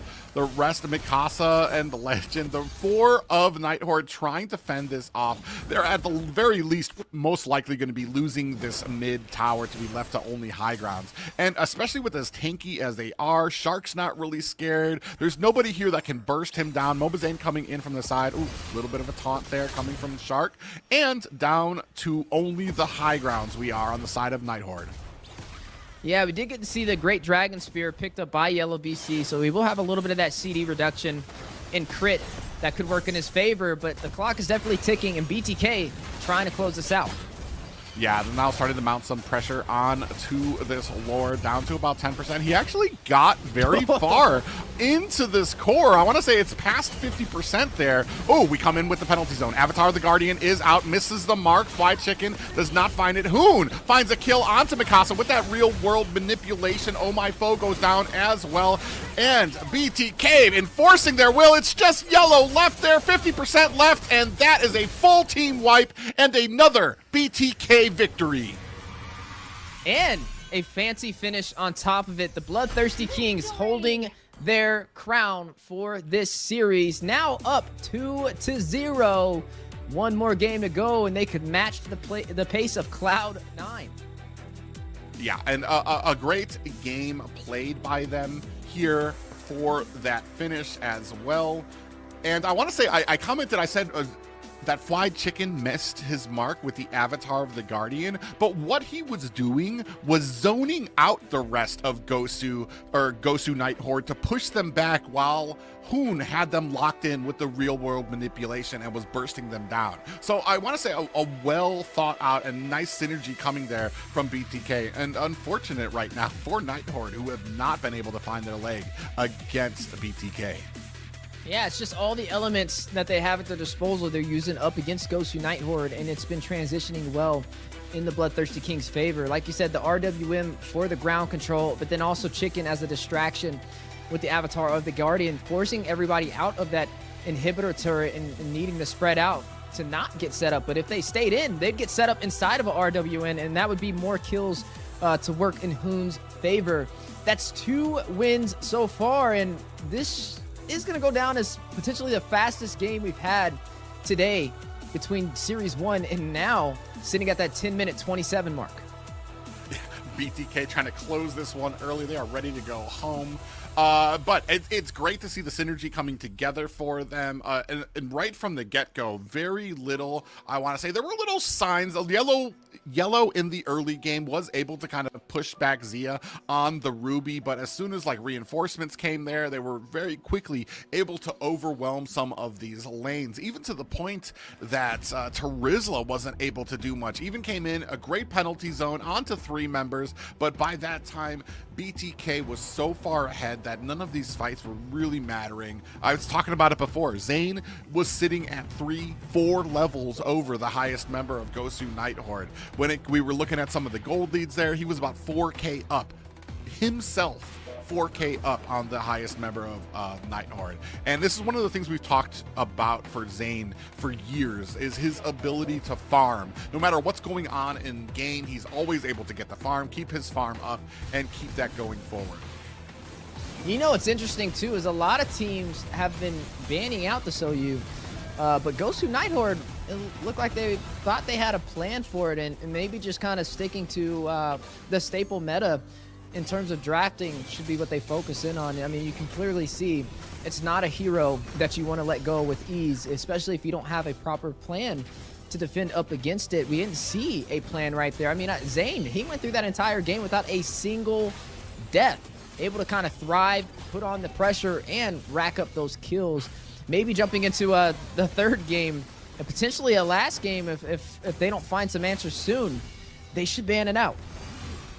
Yeah, I mean, it's looking like something that Zane is really starting to favor here. Here's that little zoning out there from fly to chicken while the real world manipulation was going on there as well. Just a great job here. And unfortunate for the side of Nighthorde, there's not much that can be done here as Yellow was getting picked off as well.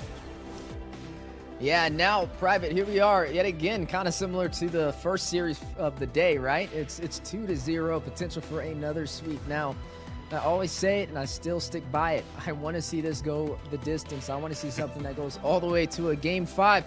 But it's going to take a lot for Gosu Nighthorde to make that happen. Well, and that's kind of coming in. Even with the chip, they weren't able to kind of capitalize on it. And what do you give up to have the Soyu ban out? Or I mean, your side too. We saw them; they had it on their team in the first game, and they weren't able to really capitalize with it. So it's anybody's guess what you do against this team, and especially when it comes to kind of getting caught out there alone. That's what we saw coming from Shark. He's able to find some of these pickoffs. He's able to punish the enemy, roam when he's out on his own, when the team's not able to back him up. So it'll be interesting to see what the side of Gosu Nighthorde can do here with possibly their last chance to kind of keep their hopes alive here in the top bracket. Well, I will say, at least I guess they didn't stay true to what we were told earlier. I mean, it looked like they were running the same role for game number 2, so maybe they're going to run that for game number 3. I don't know if I'd recommend switching it for a potential match that could knock you down to the lower bracket. I feel like with as far as they've came, they have to definitely probably just stick to it and iron out those kinks. But it's rough, right? I mean, you're looking at the Bloodthirsty Kings. They've been pretty dominant on all the neutral objectives, even when it comes to the 1v1 matchups inside of the gold lane. Even when you do get that traditional marksman, which we thought could have been a potential answer, you still see the staple meta, such as a Ruby, over in the gold lane. So we got to go back, but we're running out of time. I feel like possibly definitely banning out the Soyu is step number 1. Get that off the table as soon as possible. We know BTK is a team that heavily focuses on getting Zane comfortable. They thrive when he's able to find that farm. They thrive when he's able to get these turtles in these neutral objectives. They need a composition that could be a little bit more aggressive and stop him from rotating around, because when he climbs on those objectives, he's pretty much putting everybody on the table when it comes to getting their items in those power spikes. Well, and that's the problem too, is because if you start focusing on Zane, there's a lot you still have to contend with, because Shark is probably, well, I mean, undoubtedly one of the best roams in North America. So if you're trying to take out Zane, that's something that's going to have to be on your mind. Where is Shark? What is Shark doing? What can he do to punish me for trying to go after Zane? It's not impossible, though, because we saw last week Zane was getting caught a lot. Shark was making some of the rotations. Maybe the answer is to try to put put some pressure on a lane across Guys. the map. Once you're putting Sorry, pressure guys. there, you mean you have Shark that needs to rotate up there, and maybe I'm you going to have sleep. Zane, I can't you take it catch anymore. him rotating alone. But I mean, it's all great to theorize up here while we're watching, but in game, I'm sure it's a different story to try to create that type of pressure. You've got two very solid XP and gold laners in Zia and